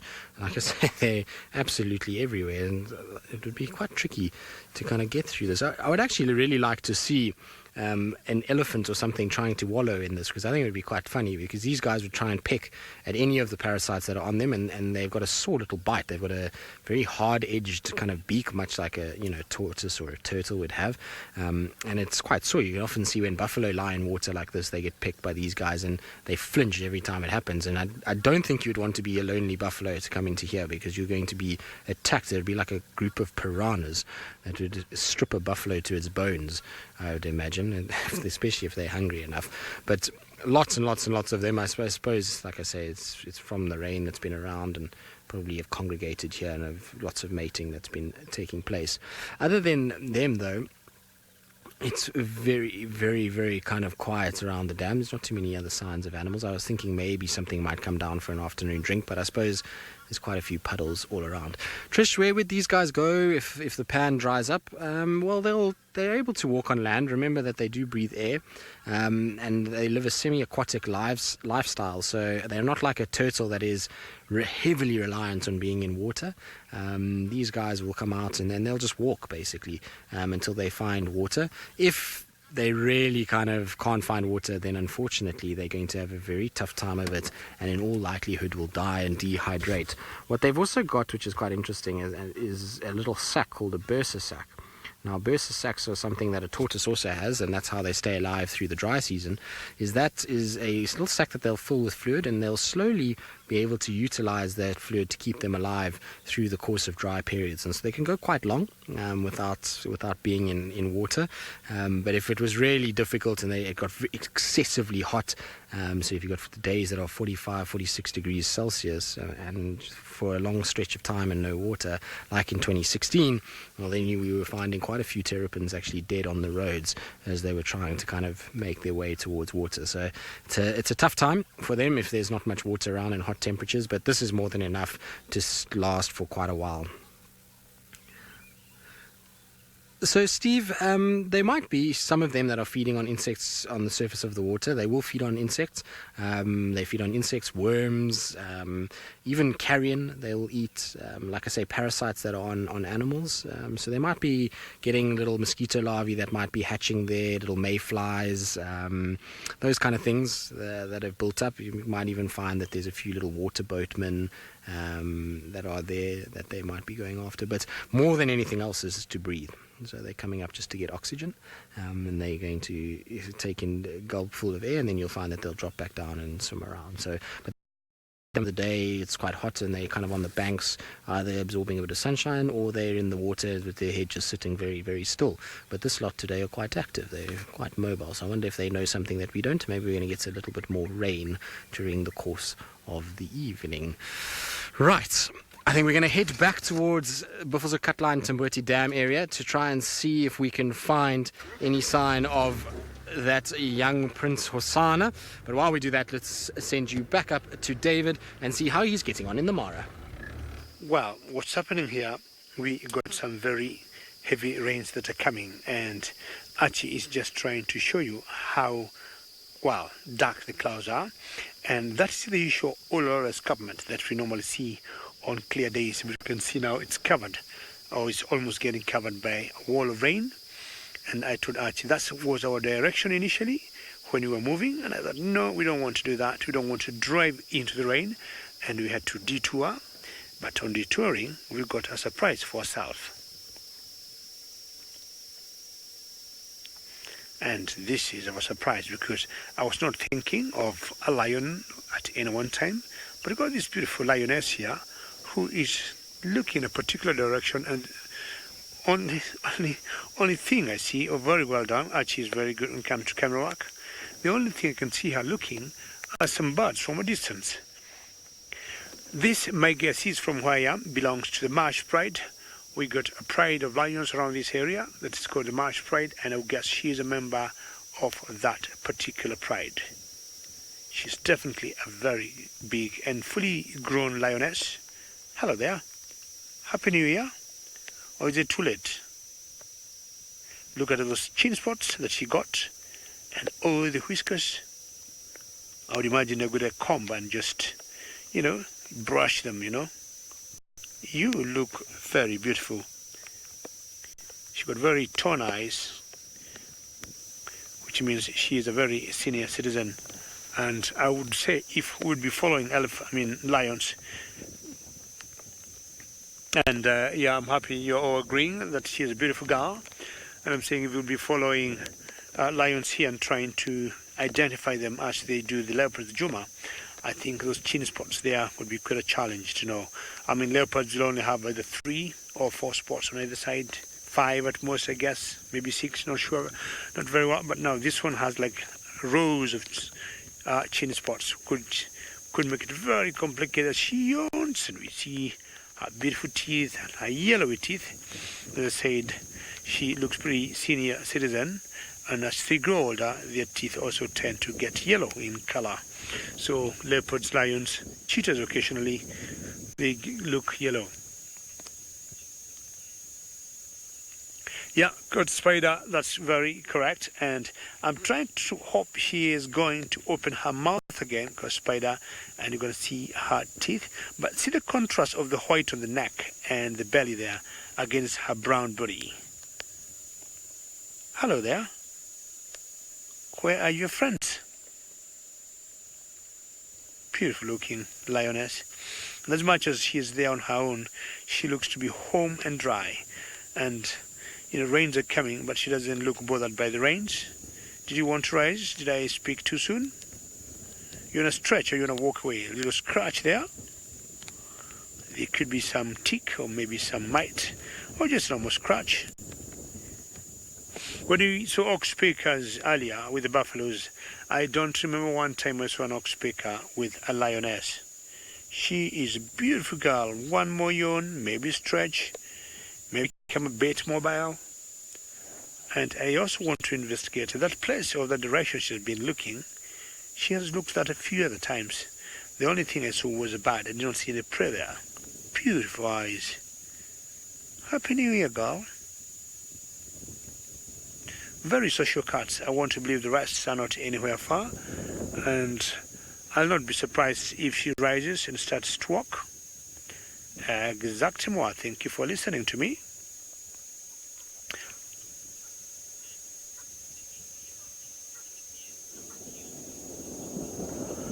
Nash, good question. The area I'm in, is it near Olekyombo? Not really. I'm very far from Olekyombo.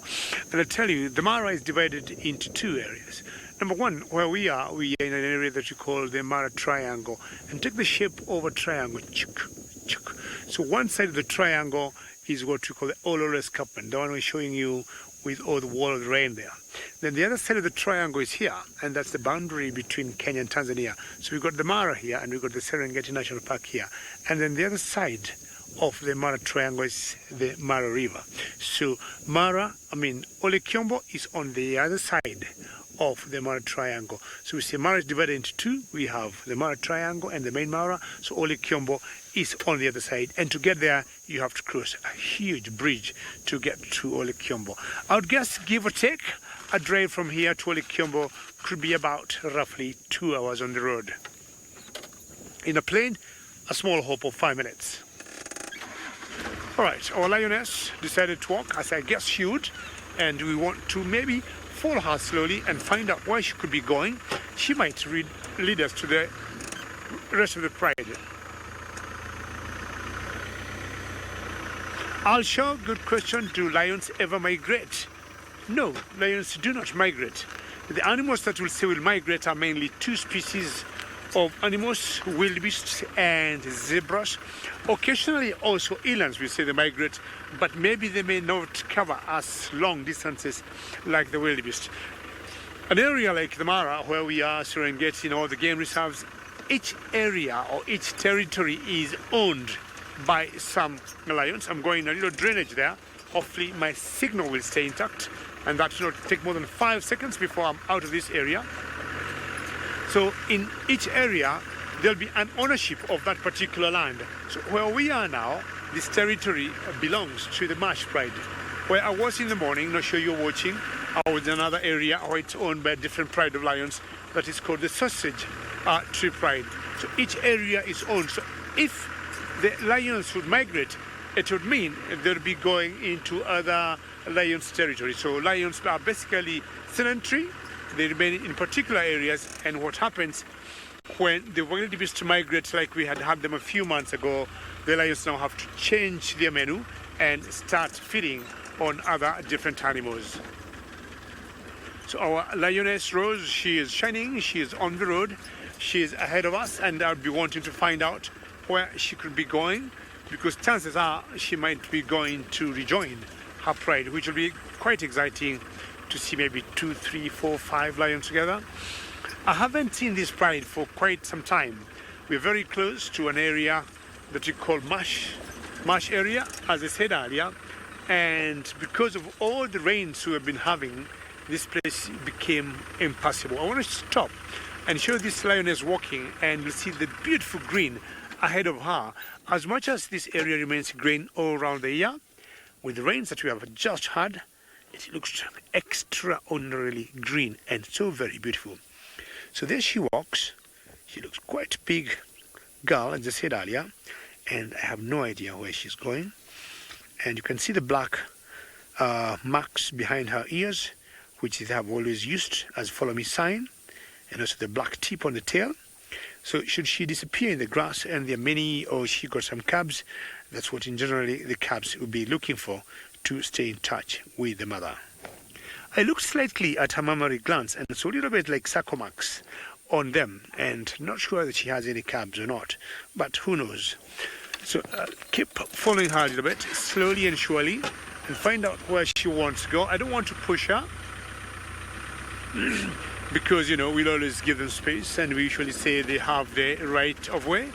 And I think because I have only one lioness, Juma have more lions than me, and maybe a little bit exciting than mine.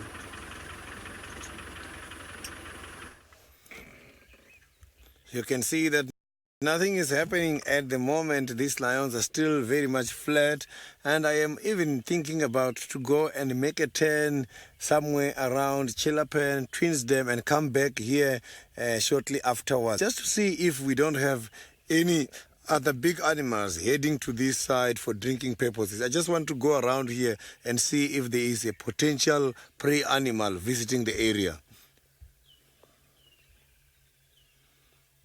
So I can see these lions are not going to go anywhere, and they are not even going to start maybe showing off now. Normally, these kind of animals, after dark, you will hear them roaring, trying to promote fear to the other animals, and also literally chasing the other intruders who might be visiting their territory.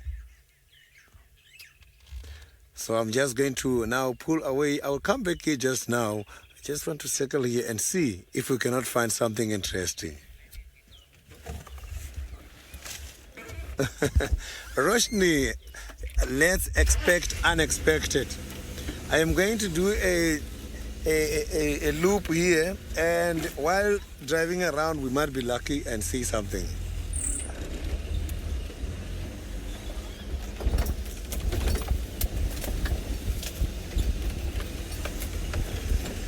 So far I'm not seeing anything.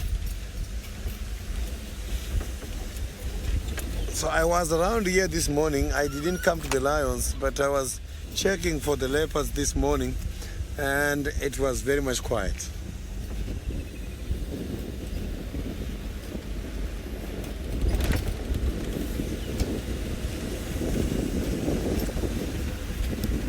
Afternoon stations. This is Sydney. I am leaving the Unkuhumas.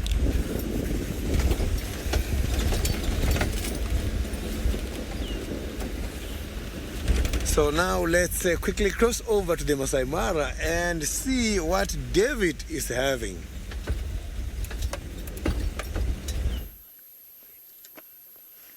Well, if lions become flat, in general, we have always thought as guides, we have to move on. Otherwise, you also become flat. And now I spoke of like doing big mammals. I'm not sure how I ended up seeing that lioness. And I said, if I don't see big mammals, I'll only look at small things. And I found the Hadada ibis here, and they seem to have a party from where they are, and they must be feeding on all types of crustaceans you'd think could be in that water there. And there are quite a number of them, I think. It's a whole family of them there, and I'm not sure there's also a lapwing too, but if there's a lapwing, the second one to the right look like a watered lapwing, maybe not Hadada ibis, but of course the majority of them are lapwings. Yeah, that one looks like a lapwing to me. You've got to put your head up and you need to identify you. Yes, that's different, and that is like the one we saw earlier where we had elephants coming so close to her nest, and the rest are called Hadada ibis. There's some of the birds that I know you very rarely hear them call while on the ground. You'll always hear them calling while up in the air, or basically when they're in flight, either when they're going back to the road. Joy, you said they look purple in these slides, which is quite something. And I think it's more of their age. Otherwise, we have another type of ibis called like to have Joy. Thank you for that great comment. And I'm imagining any invertebrate in there is what they're feeding on, using the advantage of their long equity in the mud. So definitely where they are, there's a bit of water. And to all of you, we apologize. I'm sure we had a little break up there. Either you missed my voice or you missed the beautiful ibises. But the reason is, from where we broadcast from in the African wilderness, is quite, a challenge to get to you. But somehow we'll always get back to you as soon as we can. We truly apologize. As these Hadada ibis are not worried, they are not even sure we had a little technical issue there. Just enjoying this great wilderness of the Mara. I was saying, these are some of the birds I know you rarely hear them call when on the ground. You'll always hear them calling while in the air, when they're flying either to their homes or to their nests that they have on trees. And look at that huge elephant there.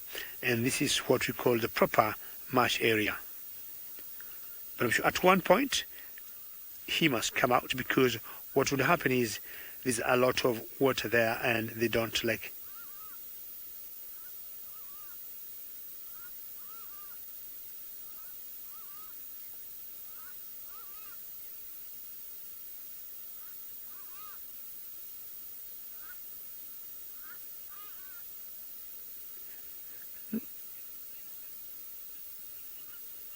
Yeah, and what a coincidence. Actually, thank you very much. I mean, that just came out of, my mouth, and I was saying the birds that we only hear them making their calls when in flight, in the ground.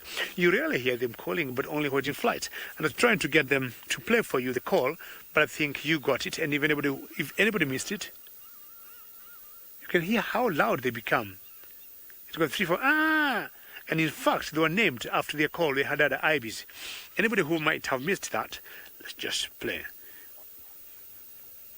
And we can definitely hear.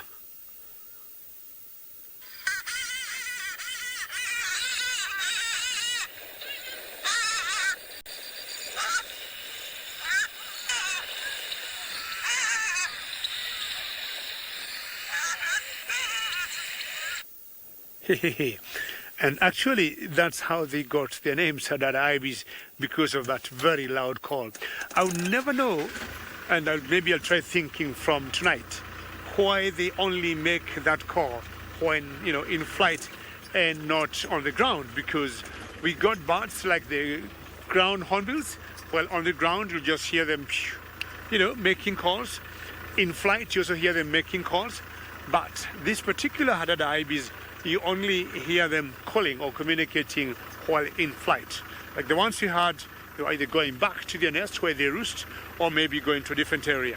But on the ground, they're very quiet. Is it hiding from predators like big eagles, birds of prey? Maybe, who knows. I think I'm going to be giving a challenge to Tristan and Sydney today and ask them, why do we think the Hadada ibis do not make calls while on the ground feeding? Are they hiding from something? Don't they want to be seen or identified? Who knows? I'm just trying to guess.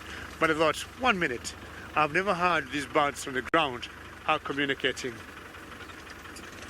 Who is this here now? This one, oops, did you fly away? Yeah, that was no worries. Thank you, Ati, for being able to catch it. Thank you very much. And that is an Egyptian goose. Well done. And I'll only be asking her why she is alone, because these birds in general are very monogamous and they go in twos, a male and a female. Where is your partner?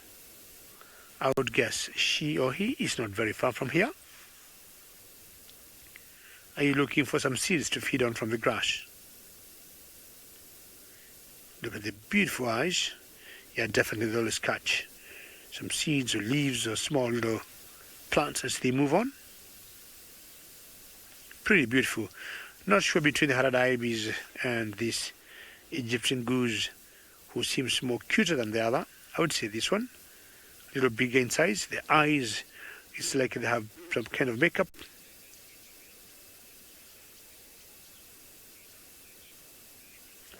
And I'm sure the other one, or the partner, is not very far from here.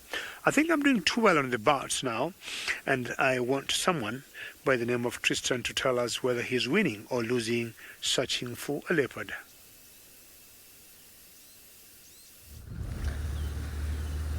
So, no, we're not winning just yet, but that's okay. We're just bumbling.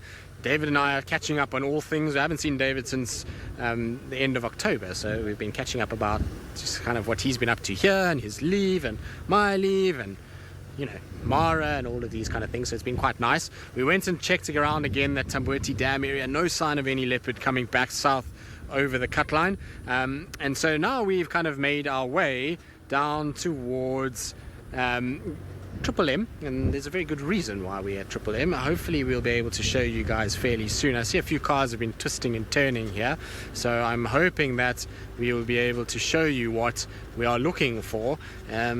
David, I see lots of cars on the road. Should we have a little scan from here to see what is in the road? Because there is a special something that we are looking for that hopefully we can find. Is there anything on the road? No, there's 3 vehicles, but no sign of an animal on the road yet.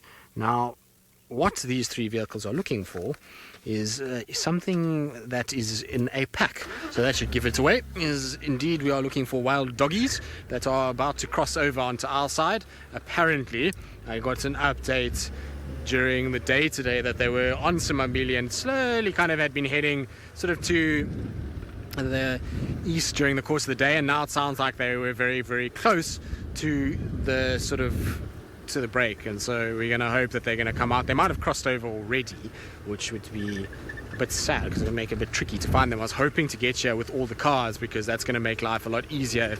As soon as they come over, we can just pick them up and go with them, because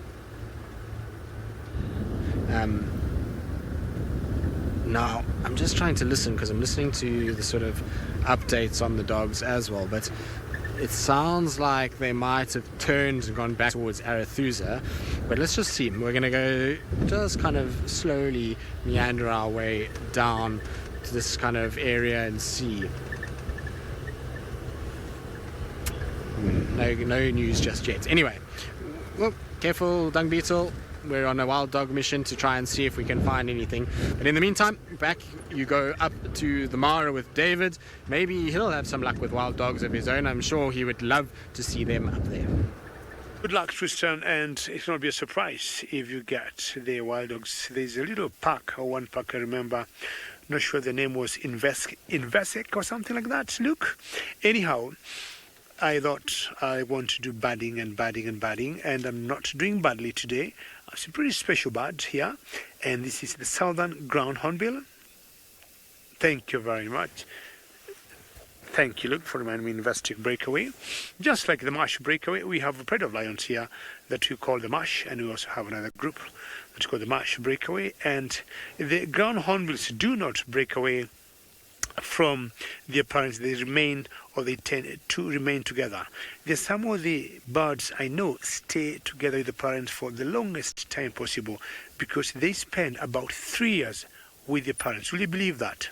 3 years, that's the time they stay with their parents, and they're very special in the sense that they do what we call corporate breeding, and corporate breeding would mean once the males meet, the females lay the eggs, then they hatch. There's be a pair that will be seconded to help raise the chicks. How special is that? And if you look at the red wattle below the neck and below the neck, it will tell you that these ones are fully grown, and any one of them that doesn't have such a bright one, it will be definitely a youngster. Now they'll feed on beetles, and exactly they are definitely enjoying some nice meal there. Snails, they'll also feed on them. Insects of any sort. But they, of all the hornbills I know, these are the largest in size, and they got super strong beaks. And what will happen is, you're going to go a little closer. With that strong beak, it acts like a chisel, you know, a chisel the way you'd get a chisel and hammer to dig in something. And talking of a chisel, I mean they have been able, or they've been known to catch tortoises and just breaking the shells from the back with their beaks. You'd imagine, eh? Very strong, and of course to feed on the meat. So basically I would call them omnivores, these birds, and they'll get grasses, insects.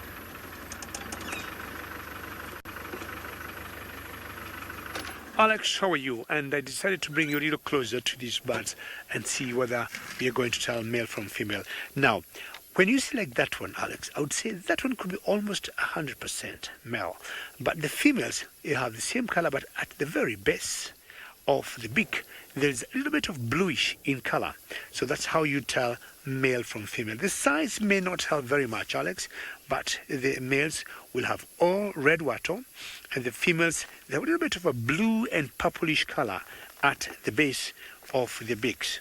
Keep watching that. We might be lucky to see the female because you've seen the male, and I'll be trying to get a G, and I'm trying to look for ground hornbill, and that will make us tell the difference. Keep watching that. And yeah, you can see that one now is a youngster, because if you look carefully, she doesn't have very well developed water. It's not very red, so that one is definitely a youngster.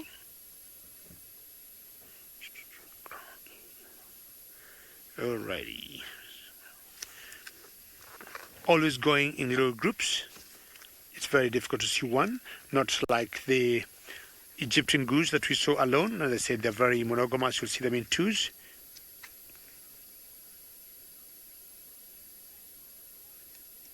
Bright night, these birds could be about 2 feet tall on the ground, and they have a wingspan of about 5-6 feet, you know, or let's say 5 feet when in flight, and about 1.5 feet to 2 from the ground to the head. And if Archie allows me, Alex, and I hope you're still there, Alex, I want to show you the difference between males and females and what I was talking about. Now, if that looks good, Archie? Excellent. Now we're looking at number 2 there, and this is what we call the southern 2B and 2C. So, little bird, how is that? Okay, keep coming close, keep coming close. Okay. Now we're going to look at the female. That's okay. That's all right, Alex. So if you look, Alex, carefully, this water here, right there that I'm touching, there's a bit of blue in that, and that is what a female looks like. There's a bit of blue right there, and this male here doesn't have that bluish color right there, and it's of course slightly bigger one there, but the difference, Alex, will be that little blue there, and also there's a little casque on top there of the bill that the male will have and the female will not have. That's the only way you can tell them the difference. Like a little bit violet blue patch right there, violet blue, and the male right there do not have. That's how you tell the difference between these two particular sexes of the male and the female. Few birds that will always give us challenges here in the bush. Castro, they lay, you're asking how many eggs they lay. They lay anything between 2 to 3 eggs, and with an incubation period of about 50 days. And they face a big challenge, and I'm looking at the IUCN red list. If I may come a little closer to them for one more look before they disappear. One more look right there. And looking at the IUCN red list, these birds, Castro, are quite endangered, and they have been listed as a big concern at the moment.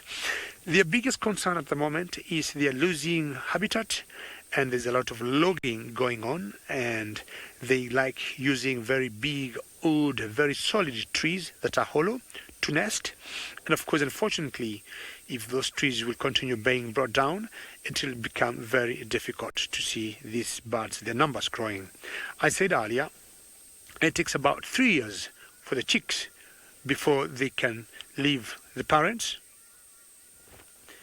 And now you are wondering whether I could play a call for you, for them, and I will. Don't go anywhere, I will.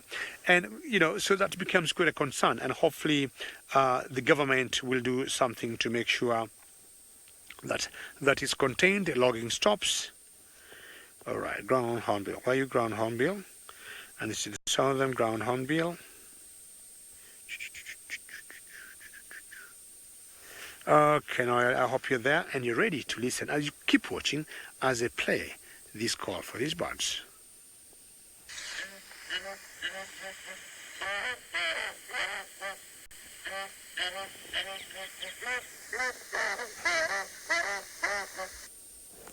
Did you like it? I loved it. I think I better play it one more time because it sounded very good to me. There's no harm playing it one more time.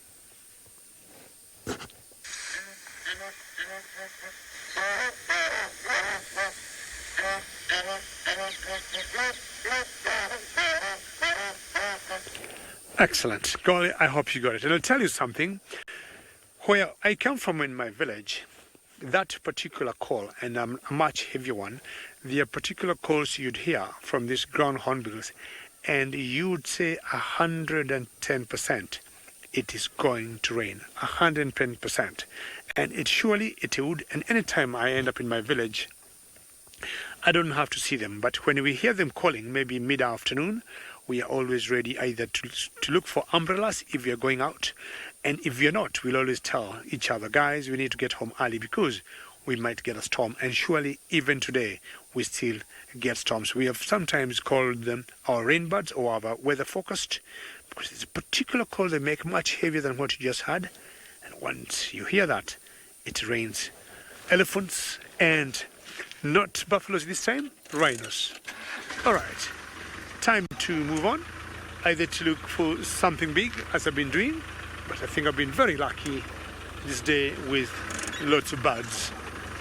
So I think it was a blessing in disguise because of the rain we had to avoid. I have found their hornbills, and hopefully, as I said, the logging will stop to see the numbers of these birds growing, because they're pretty special bird.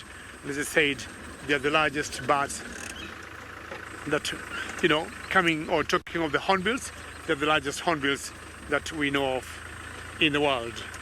Thank you, hornbills. Have a good day. So you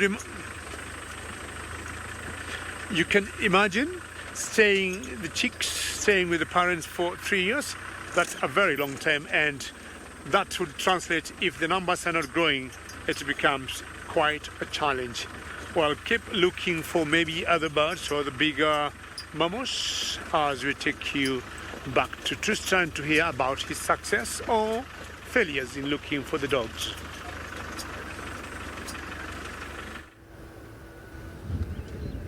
It's a failure so far, David. The information that is being passed around is quite entertaining, actually. It's been thoroughly intriguing to listen to the radio conversation that has gone on about these wild dogs. Some guys are saying that they just saw them on this road and that they went off back towards Arethusa, and they've now run in there.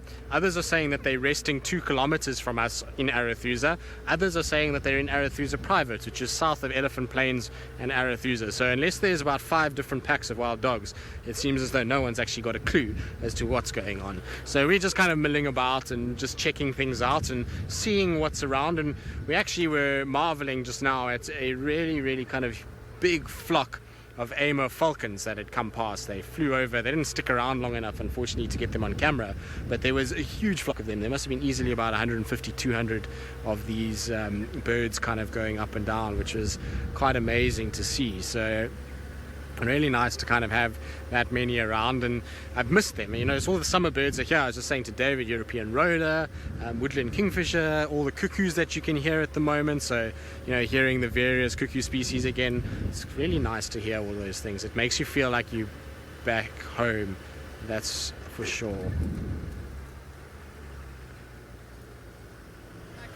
Good luck. Now, seems as though there's a lot of racing that's going on up and down this road, which is entertaining. It's been entertaining. We might not have seen much on this road, other than we've seen a lot of very interesting guiding behavior that has been going up and down, and I've thoroughly enjoyed it because I don't know any of these guides. There's been a massive change in the guiding team in the western side of this area. In fact, I think I only know one out of all of the lodges on this western side, and I used to know probably every single one of them. So it's been quite entertaining just watching the ongoings up here and how there's been racing down and up and down and up, and really kind of interesting to see how things have been going, that's for sure.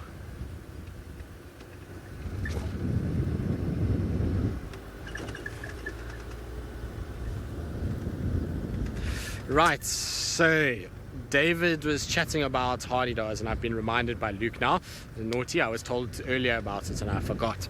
But hardy-dars, why they don't call when they're on the ground, but they call when they're you know, perched and when they're flying.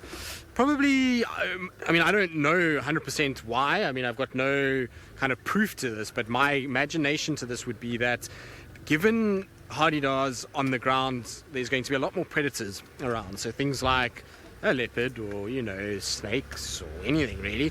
And if they made a lot of noise while actually foraging and feeding, and they kind of field of view is far more limited, and therefore probably would attract too much attention and in all likelihood get themselves into a little bit of trouble where they would maybe get killed and predated more effectively than when they are kind of watching from a height and they can then advertise. You probably also find that their call resonates a lot better from a height, and it can be heard over a kind of longer distance. I would imagine that's kind of part and parcel of it.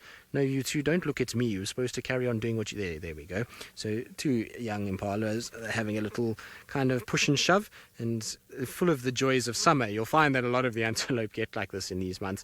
After a good feed, they kind of get a bit bouncy and they sort of bounce around and push each other, and this is all going to be good preparation for later in life when they are to start kind of participating in the rut that's going to happen in a few months' time. It seems like a long way away, but actually time goes so quickly that it's important that these guys do it, particularly younger males like this.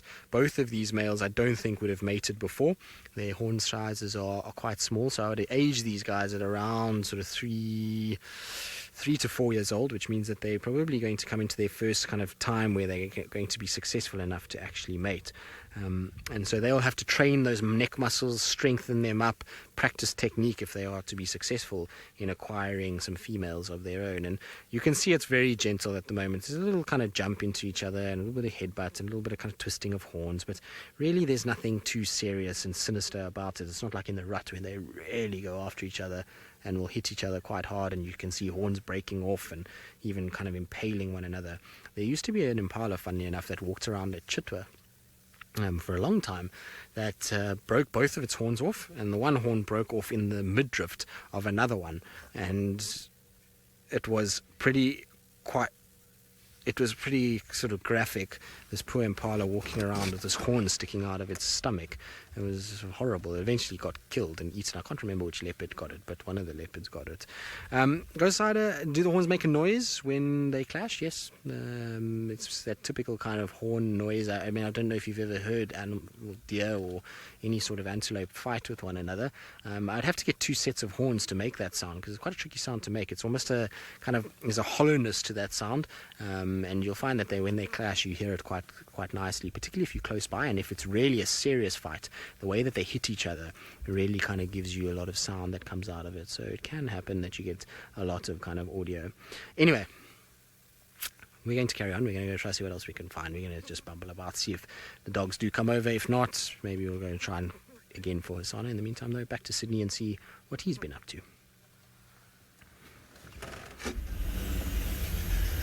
I have just been to the tree house where I was looking for any head of buffalo coming to drink. As the Unkuhumas are here, I am still trying by all means to investigate the motive behind the Unkuhumas in Djuma. No sign of the big animals such as the buffaloes here. Maybe they are just checking around, because normally we see them when there are buffaloes around. So now I'm just checking the Muluwati area, heading much more towards Galago, and then I will go back to those lions. I'm sure that is when they will be up and running.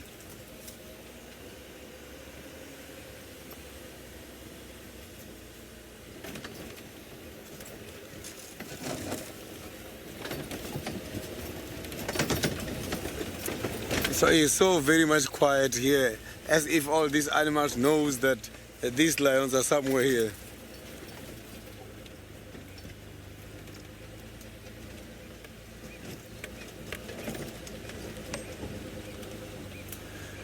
Colleen, the avokas, if you can check here, the avokas are not coming very often.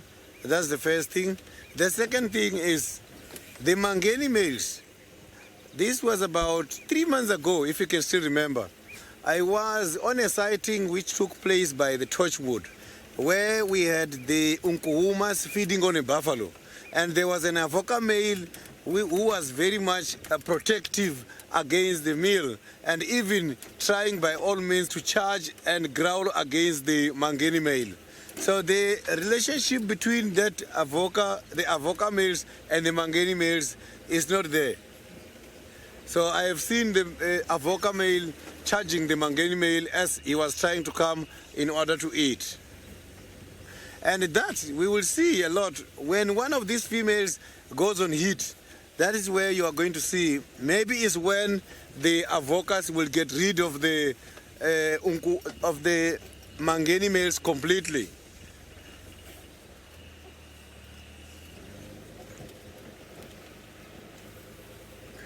So lions, when it comes to the mating rights, they fight like you won't believe, and their fight can be vicious. So I can promise you, as soon as one of the female goes on heat, when the mangenis are there and the avocas are around, we are going to see a big fight there. They will only survive if they show submission. If they show submission, you will see they will be allowed to stay in there.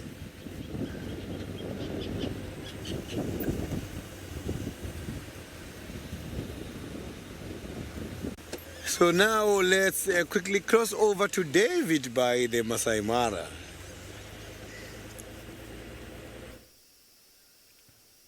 Well, excuse me. I'm just trying to look at this buffalo here, and unless I would have said it's a buffalo, he looked a very different animal, because look at him and the buffaloes we were watching earlier, and he is full of mud. He got a spa that I would guess he has spent the better part of the day, and his body is all covered by mud, and that is the spa he has been. I saw him from a distance. He came out, stood by his spa, and I said, well, I don't want to interfere. It's so good to be in your spa. And a couple of buffaloes here, maybe 5-10 of them. And he, to me, could be like the dominant male. What happens with the buffaloes, once they get a little bit old, the females will want them out of the herd, and then they live on their own. Then they form what you would call a bachelor club, or retired males. And also among them, they'll have some kind of hierarchy, and the one that will be top in a particular order is the one that have the right to be in their little spa, and he's covered all by mud. And of course, he'll have all the benefits of being cool during the day when it's very hot, number one. Two, if any insects or any parasite, for example, on his body, they'll be taken over. Leopard, exactly. I mean, this is a beyond spa day. Not sure because the beginning. Oh, did you see him nod and say yes, it is? And either he wants to go back to the spa, but this is pretty special to see him that muddy. And also, as I was saying, the mud also helps to keep the temperatures down. But above all, we always assume if there be any ticks on his body, they all get suffocated. So the better part of the day when they stay in the mud is definitely to keep cool. And he seems to be, to me, going for a particular occasion, because you don't see any pink. Even the mouth, even the tongue that you normally know it's pink, is all covered by mud. And buffaloes being ruminants, they'll always regurgitate what they had eaten earlier and then re-chew it again and then, swallow. That's exactly what he's doing. Hello, buffalo. I don't know, you have so much mud. I don't think I've seen another buffalo with carrying so much mud like this.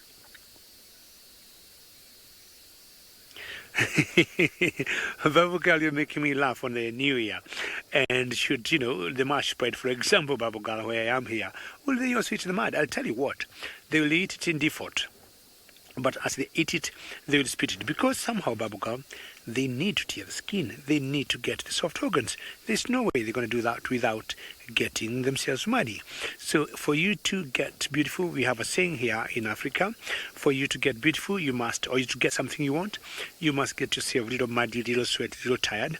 So if the lions will definitely want to eat the meat on this buffalo, they must be ready to get muddy and also taste the mud. But that's a very interesting question, Babugal, because look at him. It's all mud everywhere. The pink on the lips is not there. The tongue is also black, dark, just like the black cotton soil that we have where we are. Everything, I think, should be in this spa for more than, I would say, 5 hours. Rolling himself up, turning the other way. See the amount of mud on the body there. It's like about an inch thick, eh? On the horns too. See all the flies on the head there. Not sure what they're benefiting. Look, oops. Very well done, Archie. You might think this is a crocodile. Like he got scales. Yeah. This is one special day, and truly, is a new way to start the year. Hello, buffalo. So of the group here, as I said earlier, I think he could be the dominant one. Because if you look at the rest there, none of them got as much mud and they look dry. So he is the boy. This is super exciting, and you're all very welcome. And I think these are the things we'll be bringing you 2019, and we shall even be getting better and better. Why don't you have mud? You look so clean. See the difference between you and the other gentleman? You look smart, apart from the issue of the flies that are bothering you.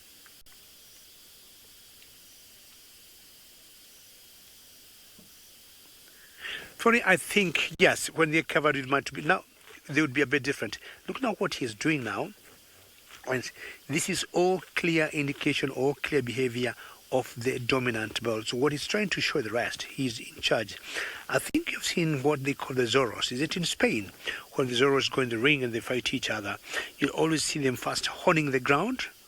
This is exactly what this male is doing, and blowing up in the air. And maybe trying to imagining. And when they do this, sometimes they're always not very happy. Let's see if you can hear him getting the grass out.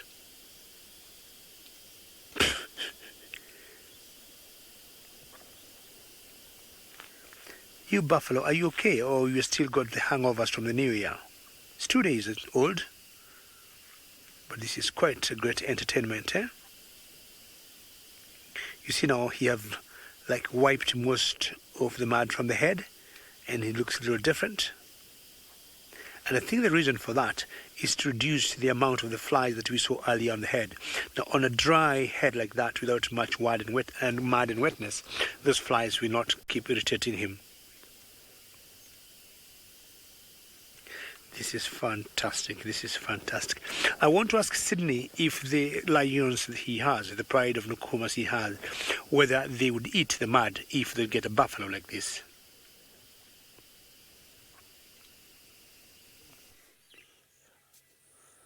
So you can see that I am back here at the Unkuhumas, and these Unkuhumas, they are very much pretty relaxed at the moment, and they are up. They are now getting fascinated by the impalas who seems to be coming closer for drinking. Oh, we've got visitors behind us, and we've got some visitors coming to us right now. Unexpectedly, the elephants coming to drink at the pen, and now we've got the impalas who are just about 100 meters away from the pen right there, and we've got the elephants who are just now at the dam, and the distance between the dam and the lions is just about 50 meters. So in other words, the impalas are at a distance of about 150 meters, and elephants are here. So let's see what's going to happen. Maybe elephants, when done with drinking, they might disperse the lions, or they might expose the lions. We'll never know. Let's see what is going to happen.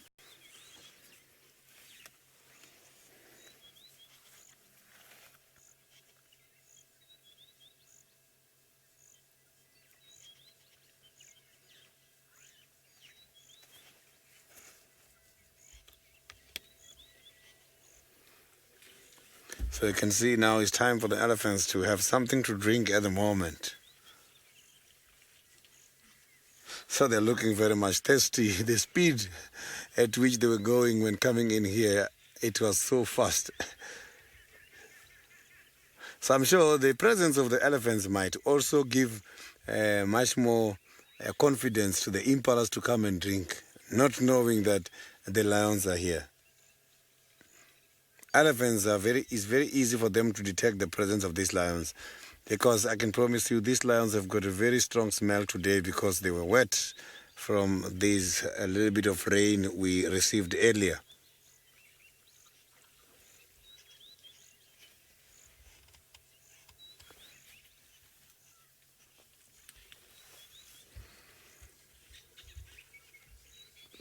So these animals can be able to drink 150 to 200 liters of water a day. So you can see the elephants, they need quite a lot of water maintenance.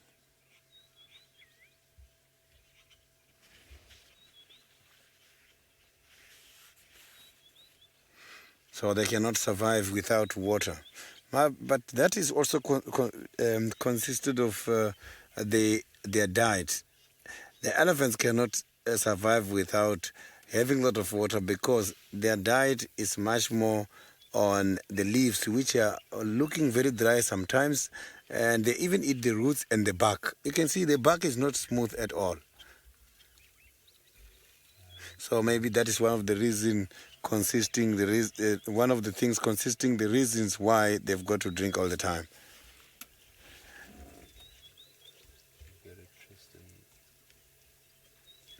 So now let's quickly cross over to Tristan.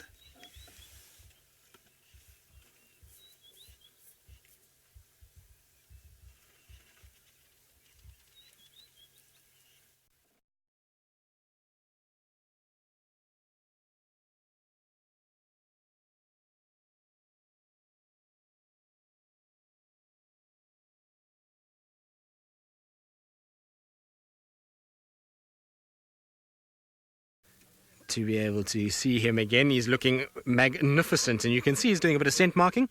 So we're going to just try and kind of keep up with him. Now I believe that we had a slight audio issue, so I do apologize about that. We're going to try and kind of just position ourselves that we can get out of his way and still be able to kind of follow along with him. But he's scent marking, and it really is quite sort of exciting to see him. Now, sorry David, you've got a fly on your lens.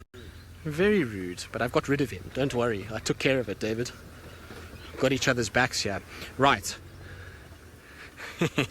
So here we go. Let's see if we stop here. He should come round that bend and it'll be a nice low angle. So it should be absolutely beautiful as he kind of appears round these tambutis. I hope he doesn't cut through the tambutis, which he might. No, there he comes. Isn't that magnificent? Hello, boy.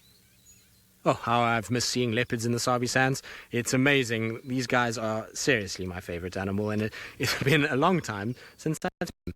Tingy, are you just going to come straight at me, boy?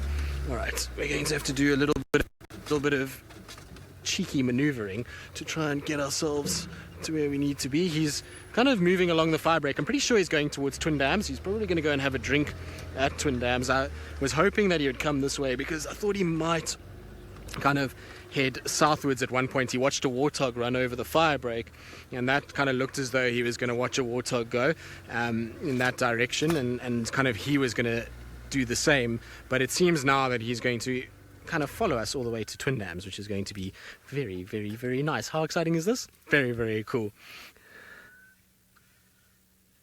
Lynn, indeed, my day is made. It's best way to start the year. First game drive back. Spots is the only way that it could have been. I would have driven probably extra overtime if we hadn't found one, just so that I could see one. And like I say, it's such a special thing to be able to see leopards. I just thoroughly have missed them. And Tingy looks absolutely amazing. You know, it's kind of consider what he was looking like this time last year. It really is a major difference, right, David? Let's keep up our reversing game and see if we can just keep kind of with him as he goes. It's always a nice thing to do with a leopard, is to try and get quite far in front and then just watch him amble off towards you and be able to see his face, because the other problem is there's quite another number of vehicles. So there's two other vehicles that are with us, and they're going to be watching his bum and his tail most of the time. So it's nice to stay in front because it allows us a much clearer view of him as he goes. So very cool. Joy, you say you're impressed with the reversing skills. Well, I don't think you should be, because I've hit about 10 trees. Poor David is ducking and diving in the back there. He's not going to only have an injured wrist. He's going to get clobbered on the back of the head shortly if it keeps going the way it's going. But it's one thing you learn quickly as a guide is to be able to reverse. Now, of course, he would stop right behind the bush. Sorry, David. Let's just go forward slightly. What's he seeing? He's chasing something here, David. Hold on. He's seen something. Now, I don't know what he's going after, but he's in a full kind of gallop off to our left. I wonder if he spotted a warthog in this mound here. We'll try and just quickly get back. Oh, it's all happening now. Now we can try and test our reversing skills properly.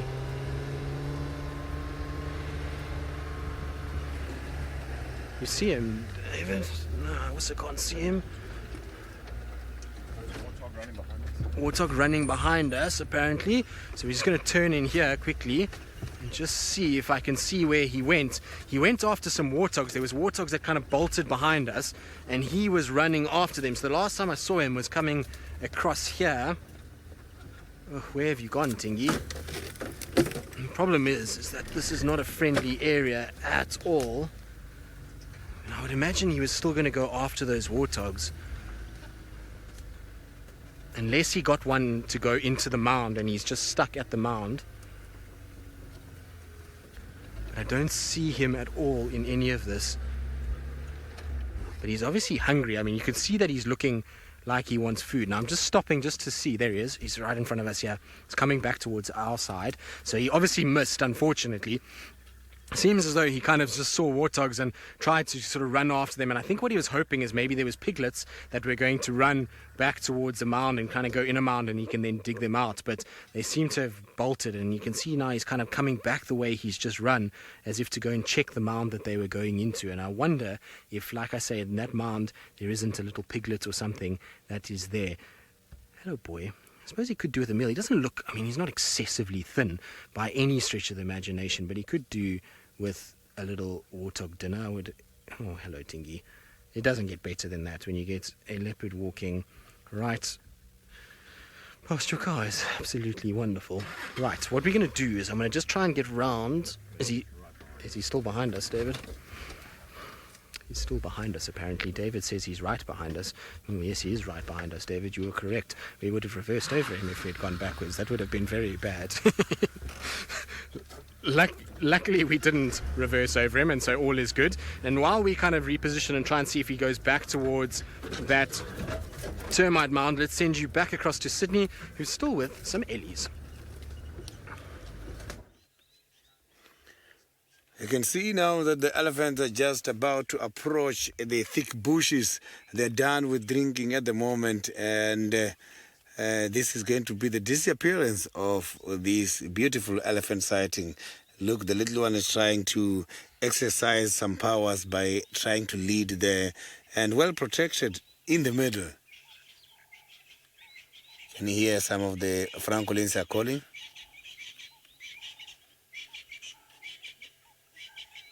So I am checking to see why these francolins are calling on the other side. I am not seeing anything yet, but I am here concentrating on everything taking place by the surrounding. I want to see if there will be prey animals or other predators wanting to come and drink here. You can see beautiful elephants on a convoy. This is beautiful. So this is what is called a parade of elephants.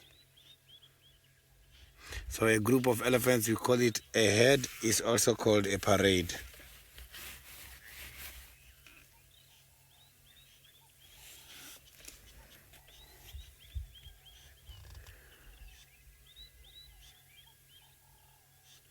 So now let's quickly go back to the cat I haven't seen for quite a long time, Tingana, who is right on a termite mound. Well, he is. He's looking deep inside this hole in the hope that there's more warthogs. What you can see is that where the warthogs were, look at how disturbed that termite mound area is. That's where they bolted out, trying to run. And what Tingana's done is come back in the hope that maybe one is still inside here that he could potentially dig out. You can see how disturbed that surface is. You can also see a big white spot. That's a giant African land snail shell that has somehow ended up in the midst of this termite mound. Who knows how that's happened. It seems like the termites have kind of sort of built around him, but there you can see he's kind of just behind a bush at the moment. It's not an ideal view of him at the moment, but if he comes round and goes in, look, there we go, look, he's definitely looking. I wonder if he's not going to pull out a warthog here. He's going to go into the mound. Look at this. Now I just want to see, we might take this to more people. I just want to see if he actually goes down a little further, or if I think I don't know, it's tricky. I think so, Luke, let's try and see, because he's going deep inside there.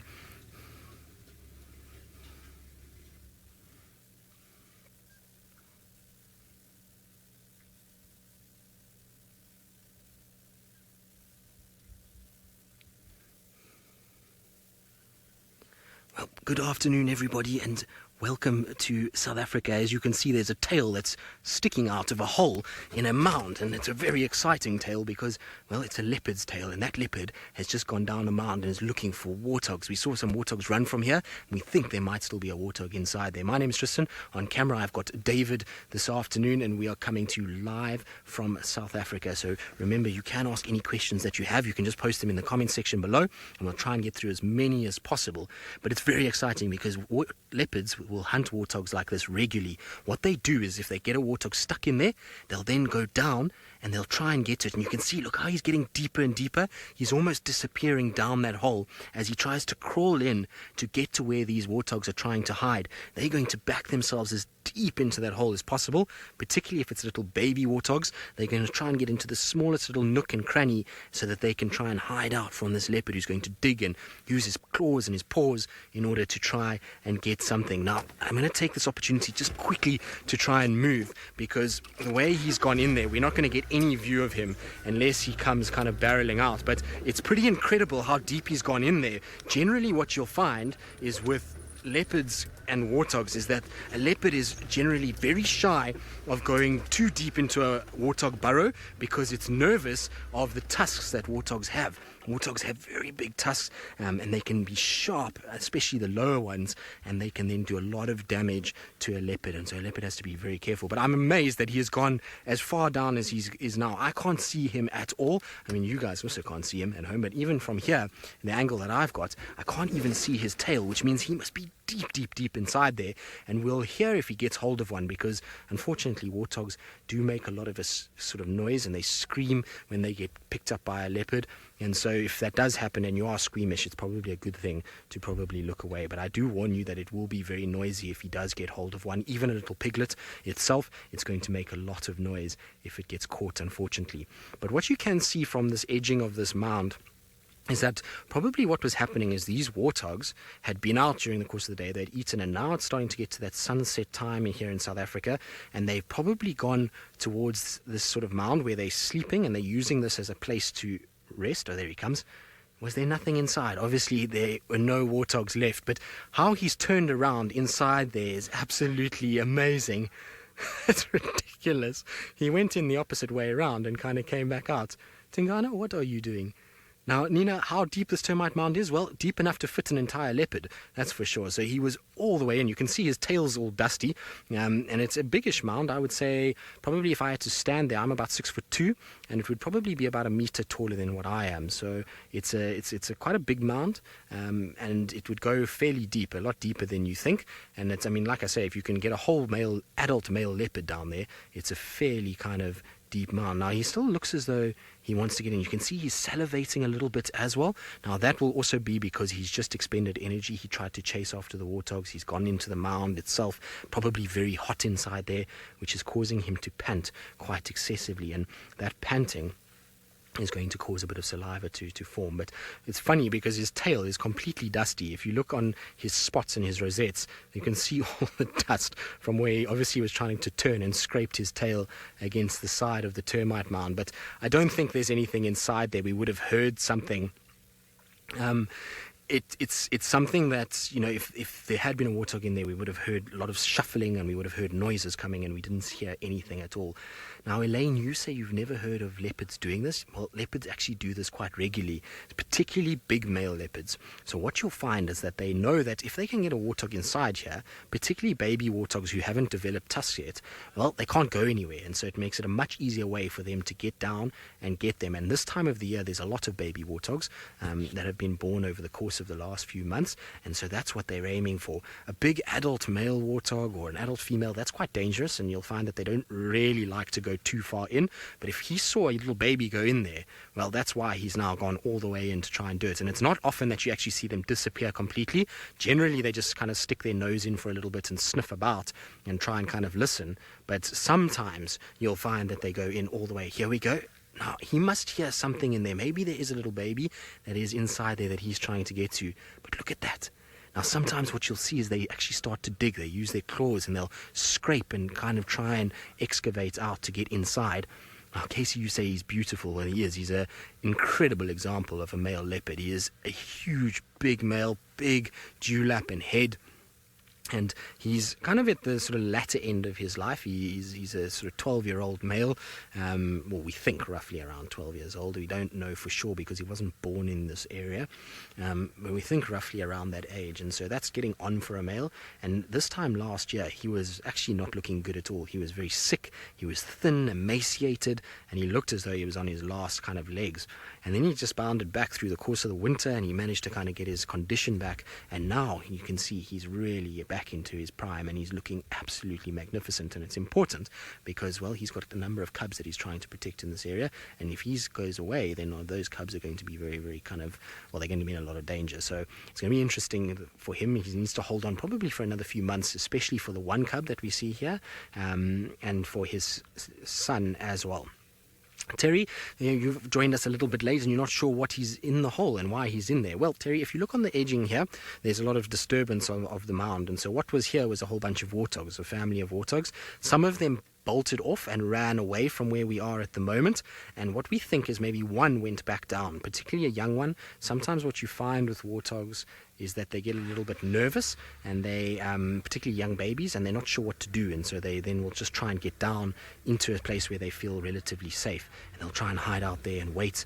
And so what he's probably done is he's either seen one go there, or he can hear something moving inside there, and he's now gone in to try and investigate and to try and scrape and to try and look and to try and listen and try and kind of get his claws into a warthog. And then you'll see there's this kind of effort to pull it out. But what I don't hear is any sounds. Now, you might hear a vehicle driving. As soon as the vehicles have stopped driving, we'll just keep quiet for a bit so we can listen. And maybe we'll hear some scuffling going on inside there. Then we'll know for sure that there is something in there. Now, what could also be is that there could be another species of animal inside there. Sometimes warthogs will share their burrows with others, particularly something like a porcupine. Sometimes it's possible to see the two of them in the same burrow together, and so maybe there's a porcupine or something like that that's also inside at the moment. But we'll just wait and we'll just be patient. I'm amazed that he's gone all the way in like that. It's very uncommon to see a leopard disappearing completely. So, no, I don't think so. And the reason why, sorry, there is a bar in the way there, this is because it's been a bit rainy during the course of today, and so we've had to got our rain roof on to protect the camera. But if there had been a burrow earlier when he went down the first time, he would have emerged from maybe somewhere else and kind of stood up on that side, whereas he kind of came back out and he sort of turned around within the mound and came back. Also, we were on the other side of the mound initially when we first saw him running after the warthogs, and there's no noticeable hole that's big enough for a leopard to crawl out of. So I'm pretty sure he's going to come out of this hole once again. He might just be trying to get himself as deep in there as possible, and who knows, maybe he's cornered something inside there and he's going to shortly kind of try and grab it, or he's going to be patient enough to sit and wait and hope that that piglet panics so much that it tries to then run out and he can grab it. But that's the kind of idea behind his hunting tactic, and it's almost like, you know, fish in a barrel scenario. He's kind of, if he's got something cornered like this, it's now just a patience game. Eventually that warthog is going to panic and try and come out, and what often happens with leopard is they will come out and they'll actually sit on top of the mound, and they sit there, and then the warthog thinks they're gone, and as the warthog comes down, they just leap down on top of them and grab them. Now, Trish, what will happen if the mom comes back, the mother warthog? You probably find the mother warthog won't come back, and I'll tell you why. There he comes out again. Are you stuck, boy? Don't be stuck. There we go. There he comes. You can see he is looking a little lean, and probably could do with the meal. His shoulders and his neck are huge, but his stomach area is a little bit sucked in. Trish, you'll probably find this female warthog won't come back. If it can smell that leopard, it's going to try and stay away, because if it's got the other young ones, those young ones are going to follow it, and it's going to risk them, and it's going to make them, well, they'll be in a lot of danger, and they might then get caught. So what you'll find is she'll probably be watching from afar, and she'll wait until kind of it moves away. Right, now I don't think there's any warthog inside here. I think he's just been kind of clutching at straws, because the way he's kind of come out and he's kind of facing the direction of those warthogs and where they ran off. So we're going to say goodbye for now, but if anything does happen, we will certainly go live once again, so pay attention to your notifications. But it's been an absolute pleasure from David and myself, and we hope to see you all soon.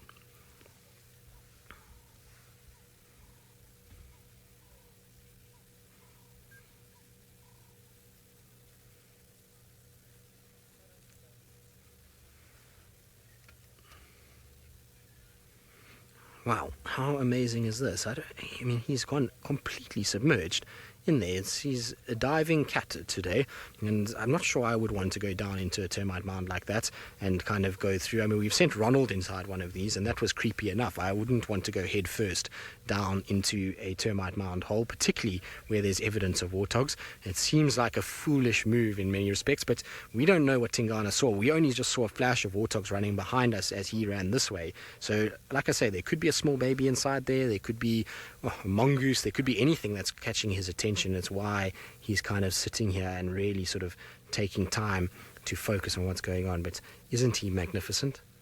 I couldn't have asked for a better way to have started a working cycle back at Djuma. It's exactly what I wanted, was a leopard, and to have an active leopard is even better. So it's been tremendous to kind of spend time with him again, and like I say, I mean, he looks good. His muscle structure is good. He's a little bit on the thinner side, but he'll find a good meal soon, I'm sure. Trish, yes, an excellent time to go get the snail shell for the tent. In fact, I'm going to ask Tingana just to get it for us. He's got the tools to be able to dig that out for me and to be able to go. There he goes again. Off he goes. Are you going to disappear once again? Now you see, look, he's digging. Look, so there is something in there. I think he's digging to try and make a bit of space to get in there. Sometimes you'll find porcupines go in here and they just turn and they've got their spines kind of facing him, and so he's trying to dig a little bit to maybe make a bit more room to see if he can get in there. So I think there must be something inside here. He just can't get to it at this stage. Isn't that incredible though? Absolutely amazing. He is disappearing inside of a termite mound. That is so cool. Now, like you say, you imagine now, this is the thing about walking around in the bush, because if you were on bushwalk, let's say, and you tracked Tingana to this termite mound, you would think, well, maybe he's walked off the termite mound.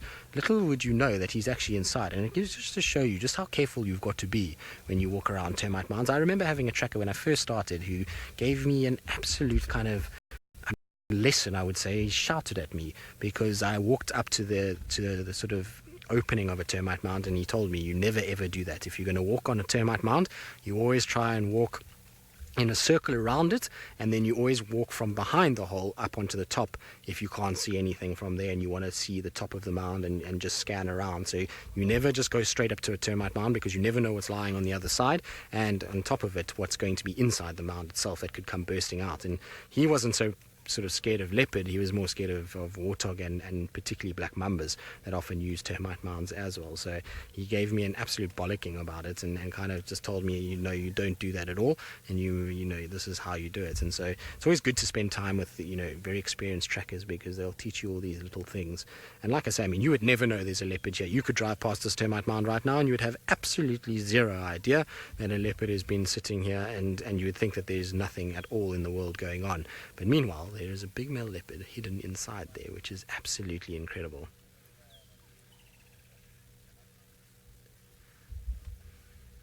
Miss Lawab, yes they do, but that's provided they have tusks. So remember that if there's babies inside there, those babies are tiny still. They were only born probably October, November, even maybe December, given the sort of lateness of the rains. And so that could very well mean that this little one doesn't have tusks to use. And so even if it goes backwards, it's not going to be as dangerous as an adult going backwards. But yes, warthogs do reverse, but sometimes what you'll find is a warthog in a panic might run inside there to try and just get out of the way of a leopard and doesn't actually reverse properly. But you never know kind of what's going on. The fact of the matter is Tingana is able to turn inside there, so whatever the size of the cavity inside there, it's big enough for him to completely twist his body back on itself and come out. So there's a fair bit of working room inside there, and so even if it kind of ran in face first there, I suppose they can twist and turn depending on the size of the warthog. But I can't hear anything. Normally when you get this situation and there's lots of digging going on, you can actually hear the grunting and the shuffling of warthogs, and porcupines will rattle their quills, and so you can hear kind of what's going on, but it's absolutely dead silent inside there. Well, I certainly can't hear anything. I'll try and just stop for a little bit and just have a little listen.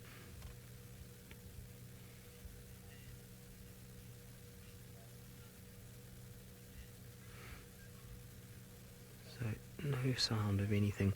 Zan, you say you've never seen an amazing sighting like this before. Well, it isn't pretty incredible. I've seen it, but never to this extent. I've never seen a leopard disappear completely and do it multiple times. I've seen them go down like once and then kind of get a bit nervy and come out and then just sit on the edge. Mvula was a big exponent of this kind of hunting. He used to do this a lot. And for those of you that don't know who Mvula was an older male leopard that passed away last year, and he used to be the dominant male in this area.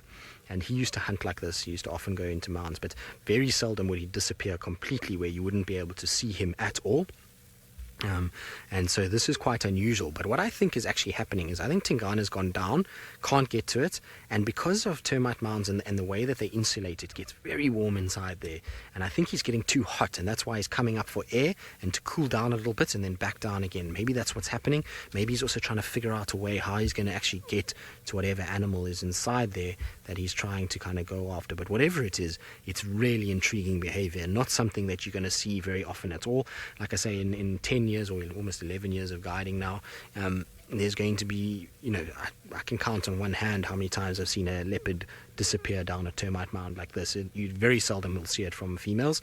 The males do it though, like I say, because they will go after things like aardvark, porcupine, and warthogs. So it's very, very intriguing, and I'm looking forward to seeing whether or not he actually grabs anything.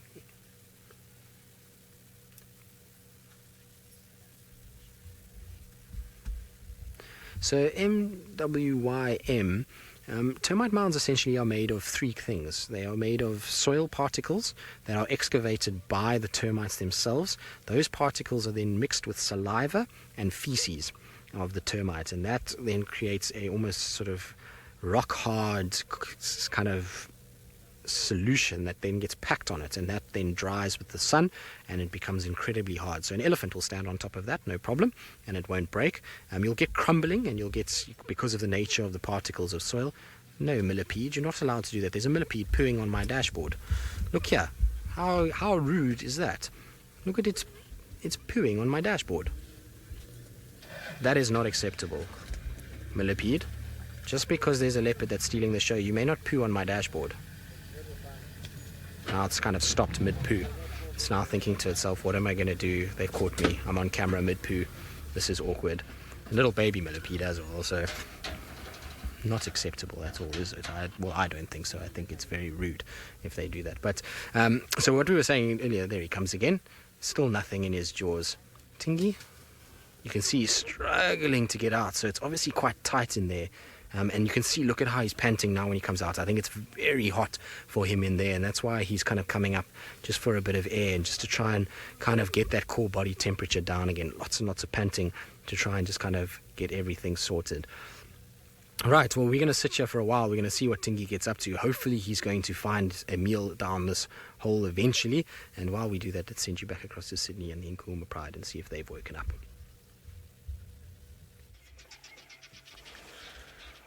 Tingana is so very brave to go deep into the termite mound in search of food, not even afraid of any warthog charge or anything in there.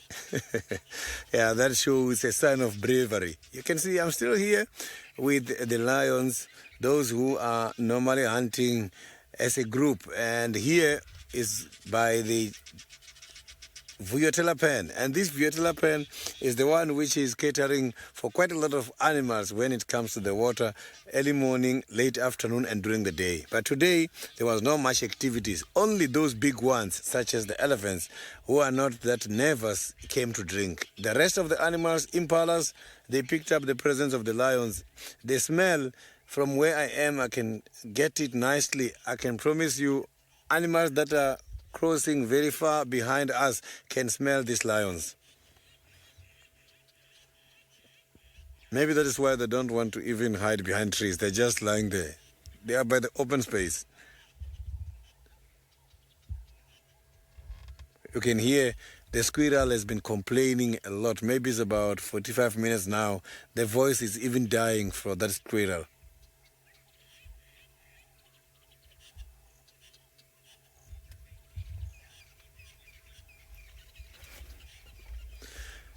Casey, when talking about approximately 18 hours, the Nkuhuma is showing you that is true. Lions can sleep long hours. They are so lazy. I saw 2 females just urinating while sleeping and even pouring urine on the other members. So you can see that these animals are so lazy during the day.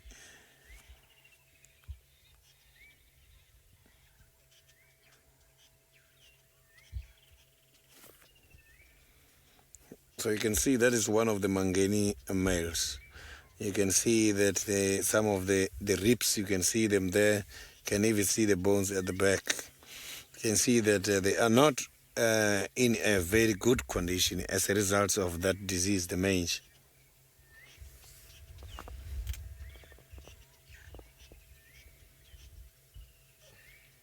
So look at how the Nkuhumas are looking. They look very much healthy.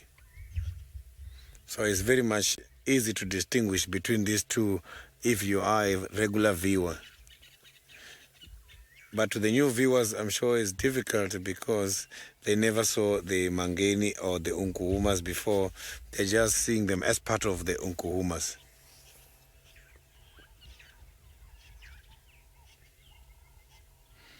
So the temperatures are cooling now. Maybe we might see them starting to yawn and stretch and go to drink.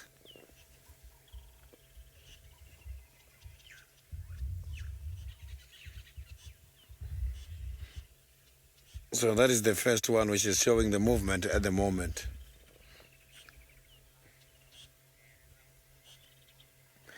Washington, they are still at the same place. These are the lions which were at the dam camp during the afternoon, and they were spotted in the morning by the dam camp, and they're still here. Same spot.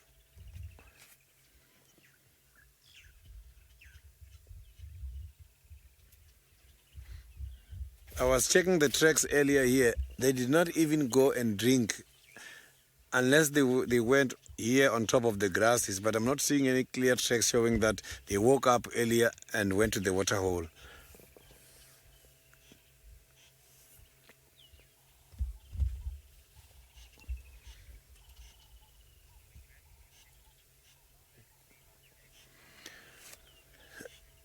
So now let's quickly cross over to David, who is already on a night drive at the moment.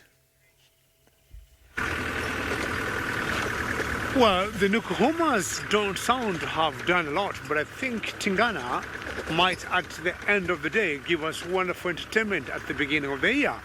So, or rather, before the end of the show today.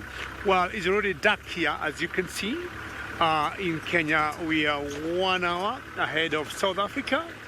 In South Africa, they are on the Central Africa time zone, and here we're in the East Africa time zone, and so it gets much darker here earlier by an hour. Well, I'm now doing nocturnal business, and nocturnal business would mean all the animals that will take the stage in the darkness. And so far, I have not been very lucky like when I started with all those birds, and I'm looking on the ground like there to see if I could see either a nightjar or even a scrub hare either on the side of the road feeding on the grass or the roots. So that's exactly what I'm looking for. But also once in a while I have my spotlight on the edge of the road. We might see some glaring eyes of either lions or any other type of a cat or another predator like a hyena. I'm very close to what you call the Ololo territory. So, and we do not know what might happen here, but I think the leopard whisperer is doing his magic again.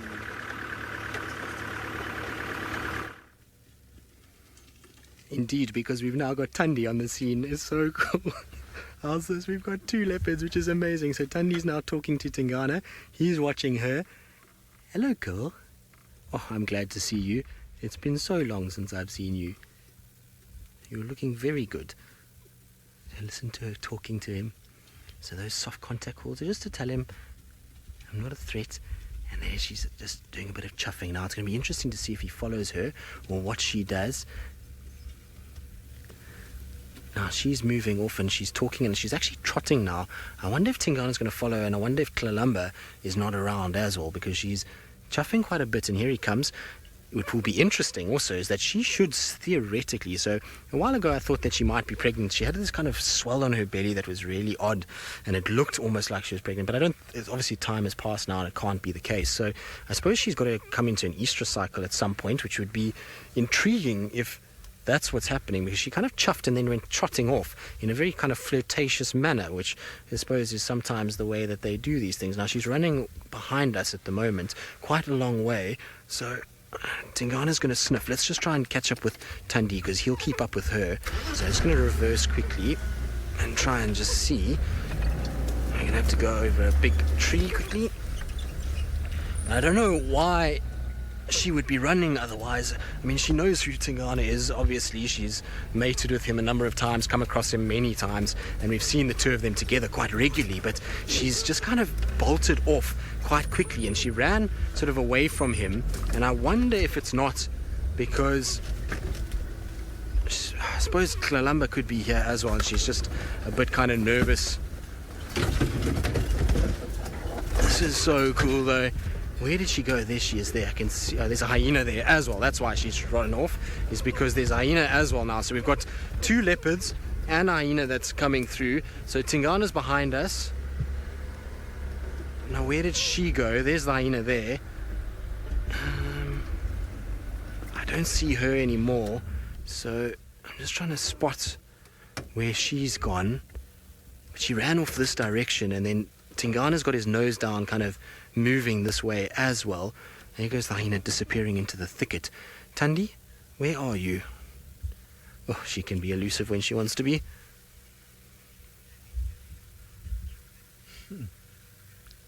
So you say, how do I do this? Well, I don't do anything. I just get lucky, I suppose. I don't know. I mean, these things happen.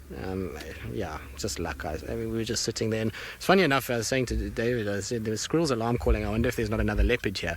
And then, as I said it, there came Tandi striding out of the thicket straight towards Tingana, which is very cool. Now, I've lost where Tingi's gone, so I just want to go forward behind this bush to see if I can see Tandi again. Where did she go? Because he should follow her scent, but I don't know which way the hyena chased her, because that will depend on where she's kind of gone. He should follow her scent, so sticking with her would probably be the best course of action, but she kind of ran off, and I think it's because the hyena was following her. Let's just check a little further forward, and if we don't see her, then we'll go back to Tingana. Tandi, where you go? Come back.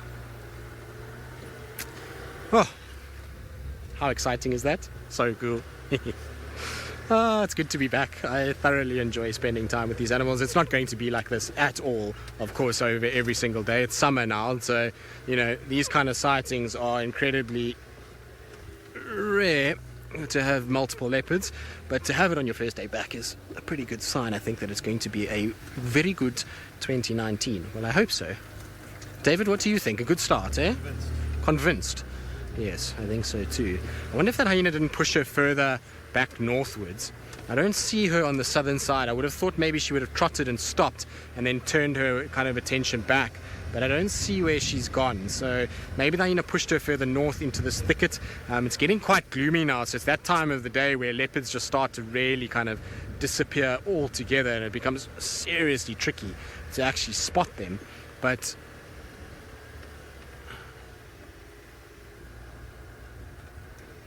to know, there's always, you know, risk when it comes to male leopards and cubs, but you know, we've seen Tingana so many times with Tandi and Clalamba that I really doubt that there's going to be too much of a problem that's going to take place. I mean,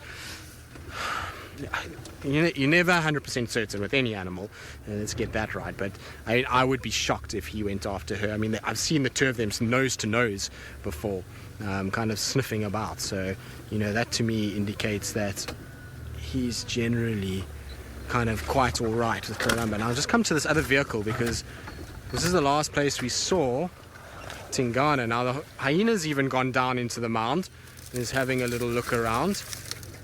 I don't know where Tingana went though. I hope he's not down there, because that's not going to be very pleasant at all. But look at that. So there goes hyena. Now I can't see. It's definitely got swollen mammary glands. So is it pretty? It's definitely not corky or pretty. It doesn't look like pretty. Just turn your face. Come on. Maybe it is. Whichever hyena that is, that's got young ones, which is quite interesting. So, side beaver, why would a leopard run from a hyena? Well, the thing is that a leopard doesn't really want to tangle with a hyena. It looks like pretty, that's there.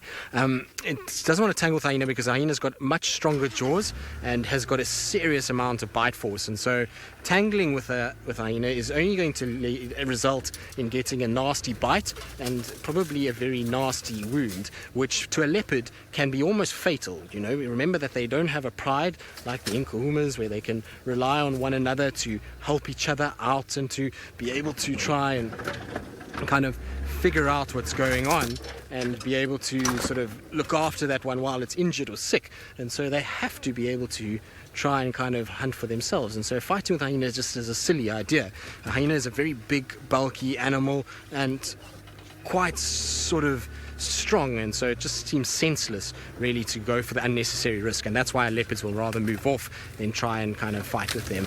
All right, let's try and find them. While we try and find these two leopards and where they've gone, let's send you back across to Sydney with the Nkuhuma pride that's far more stationary, thankfully for him.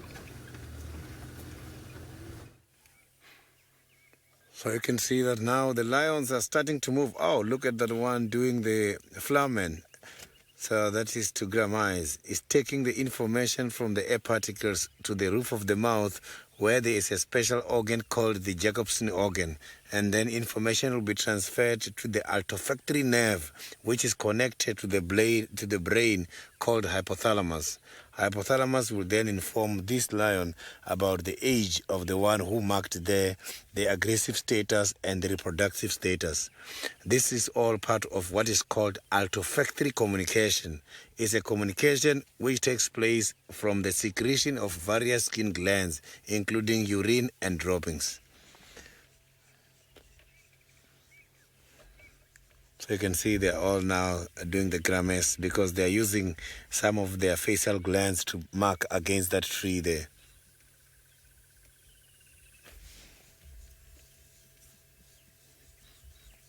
Now it's time for them to choose a defecation spot where they're all going to start defecating now.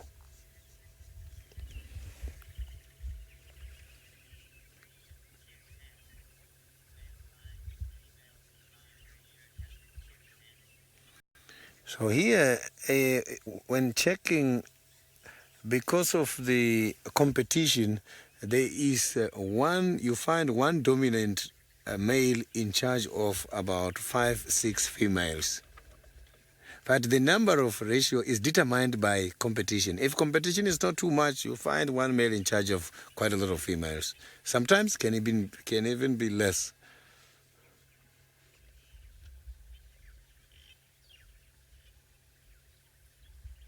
Apologies for the poll, and I am not alone here. I do have some other guests as well who are enjoying the sighting.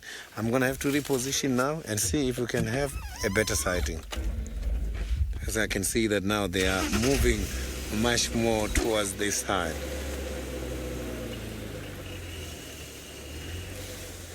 So you can see that patience is virgins. Because of waiting for a long time now, we're enjoying the sighting. So the cats are like that. When looking for the cats, we've got to wait. Look, they are just by the open space now, where they're just lying down nice and open. So we're now going to have a beautiful, beautiful sighting.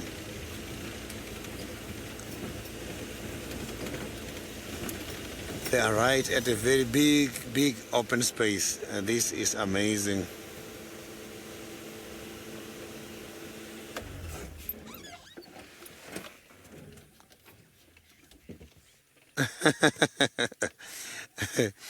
Yeah, now I am smiling, Louis. That is interesting. So you can see now that they are now coming to relax just by the open space. Is this not an amazing sighting? Look at that. We can see them all. Now we can easily count. Some of them are defecating at the moment. I can see one there. Another one has just done it. I can pick up a very strong scent. Oh, two of them. You see, also there. It's time for them to now relieve themselves.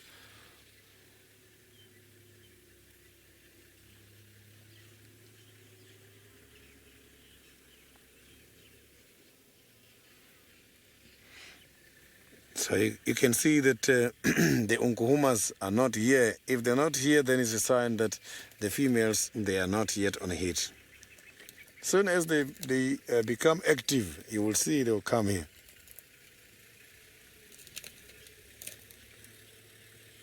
I just hear a growl now against the talamati, against the mangeni, not talamati. When the mangeni was approaching much closer, I just pick up a growl a little bit. Some of them still, they are not giving him a welcome yet.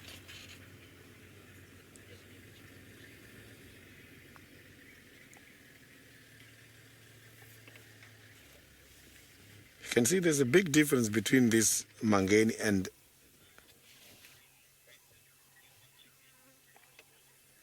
Marcy. These lions don't get aggressive at all, because if you can check our equipments at night, we are using the infrared, we are using the FLIR. We don't really interfere on the activities. And during the day, remember, this kind of animals, when seeing us in the vehicle, they consider us as one object. They see us and the vehicle as the same thing. Only when we stand or moving the hands very quickly, they can detect the movements. But at this stage, I can promise you, they are only seeing the vehicle.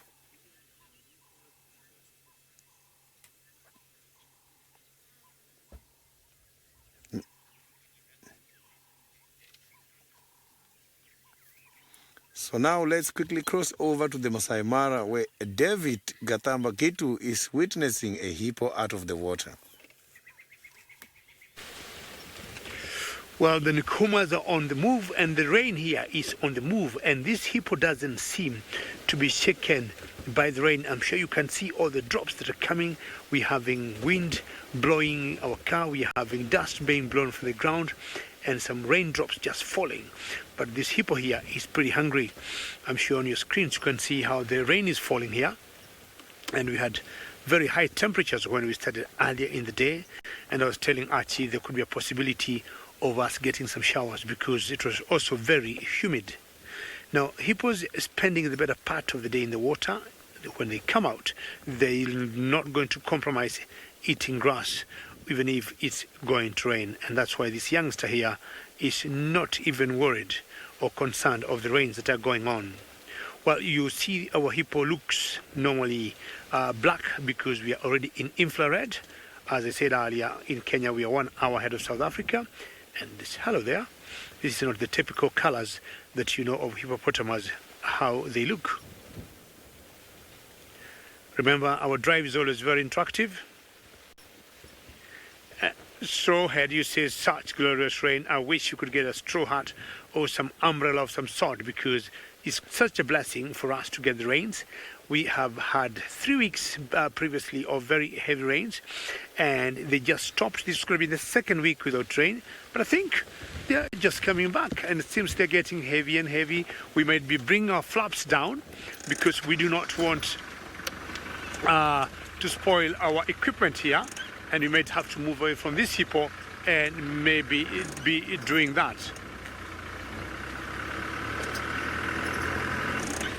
Jack, it's not unusual to see hippo out of the water, but now, because it has cooled off, and you know, hippos do not have sweat gland like most animals, where when they're out in the sun they can easily regulate their body temperatures. When they get rained, when they get the heat or the sun, it's very easy for them to get the sunburn, which would very easily kill them. So they have to remain in the water for the rest of the day.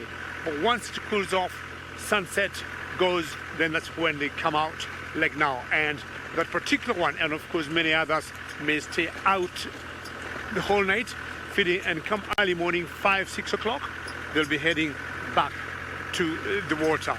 And because of the rains here, we might be bringing our flaps down, and we want to thank you very much. Just in case, let's go fast to South Africa for more updates.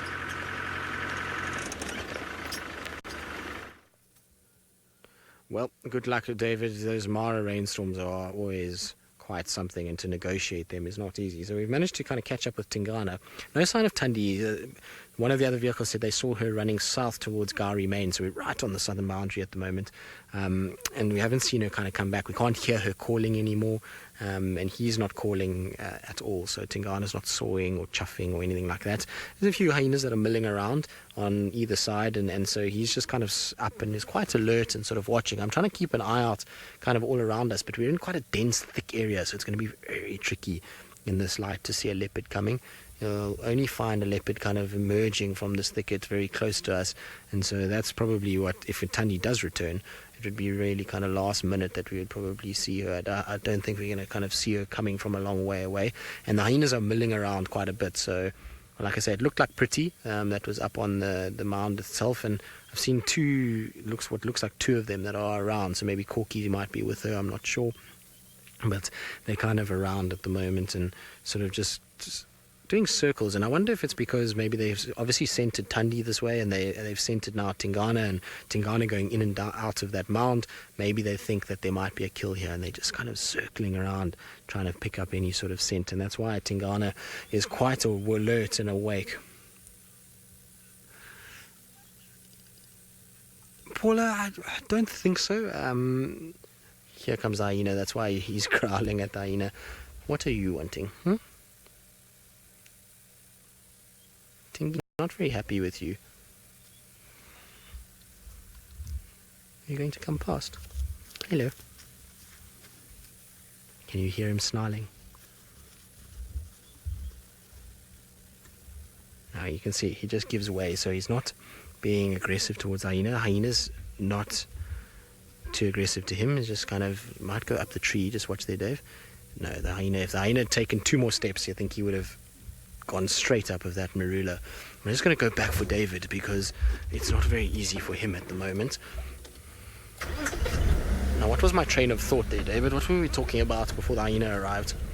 I can't even remember now. If something had died in the hole. Here we go. He's going to go up. There he goes. So, unfortunately, we were trying to move to get into a better position. Ow. Nothing like a monkey orange to the side of the leg. But, Paula, I think if something had died, we would have probably smelt it. Dead things smell quite a lot, particularly in termite mounds, because it's like a little oven that gently warms it and makes it just ferment and rot that much more, so it gets a bit nasty inside there. So I would have thought we would have smelt it. Secondly, I'm pretty sure that Tundi was actually following Tingana into this area via alarm calls and things like that, because somebody else heard some impala's alarm calling when he first crossed out of Torchwood into Djuma, and I think that was Tundi just following his scent this way, which could mean that she's just checking on who's around, or it could be that maybe she's coming into an estrus cycle and that she's actively searching for him. Remember, that's what they do when they start coming into estrus cycles, is they will actively start searching for a male, particularly if a male has been vocal or he's scent marking. She'll kind of follow it, and she walked straight with precision to where the mound was to be able to. Now there's going to be a light, so there's obviously other people in the sighting. It's getting very dark now, and so they're just trying to kind of get a view of him. So I do apologize if you do see a light. They're trying to be as kind of discreet as possible in order to not ruin things for us, which is fine. Hello, boy. Oh, isn't that magnificent? It's kind of just sitting in this marula right next to us, kind of posing as well as you could ever ask for. Now there's some Franklin's alarm calling. I wonder if that's not Tundi, because that's in the direction she ran, so it could very well be her. Oh, he is a magnificent animal. Look at the size of that dewlap. When you see his dewlap like that, you realize how far Hosana still has to go until he's got the same size neck and shoulders. I mean, you can see how that skin is hanging even past his chin. Huge big muscles that are attached to just below the ears there. You can actually see that muscle bulging, and then those big kind of heavy set shoulders and head that are really kind of a long way ahead of where Hosana is at this stage. I mean, Hosana's catching and is getting there, but still a long way to go until he is the same size as Dad. There you go. He's going to come back down again. Crisis averted. Hyenas are gone, and here he comes. Hello, boy. Oh, I've absolutely loved this afternoon. It's been very special. First prize I was thinking was Hosana, just because, well, I mean, I've spent so much time with that cat last year that I was really looking forward to seeing him. But I will always take my favorite leopardess and Tingana in one sighting with hyenas. There's definitely better than I could have even asked for. So I was going to be happy with just one leopard, but to get 2 and hyenas in the same place is absolutely awesome. Right, we're going to try and follow him a little bit further, see if he takes us to Tundi once again. While we do that, though, let's get you back to Sydney and the Nkuhuma Pride, and hopefully they're going to start moving and go on the hunt. You can see that the Nkuhumas are now on the move. All I'm seeing from here where I am is just the tip of their tails heading towards the bushes, and 2 of them are just watching these other ones who are now slowly moving. One of them is on a very concentrating position. You can see that one of them stopped and tried to listen. Maybe now they are going to execute their mission of tonight. It is surprising to see that these lions woke up and decided to leave without even going to the waterhole, which was less than 50 meters. Maybe they've got a plan to go drink by Treehouse Dam or Twins Dam. It's difficult to tell if they are going to pass by Twins Dam or Treehouse Dam, because now they are in a block where they might decide to go east, which will be the Twins Dam, or they go south, which is going to be the Treehouse Dam. Don't get surprised. As I indicated, I am not alone at the moment here. I do have some other guests. You can hear the vehicles as well as the cameras clicking. We are enjoying this very remarkable sighting together.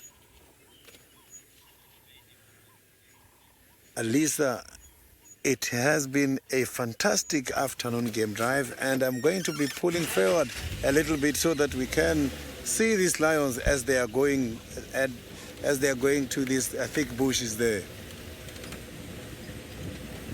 So they are just right here in front of me.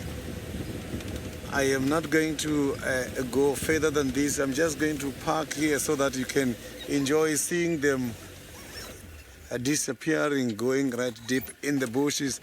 And these lions, you can see they're disappearing. They are bringing us to the end of the show. And thank you very, very much for all your questions and comments. We are going to meet again tomorrow morning.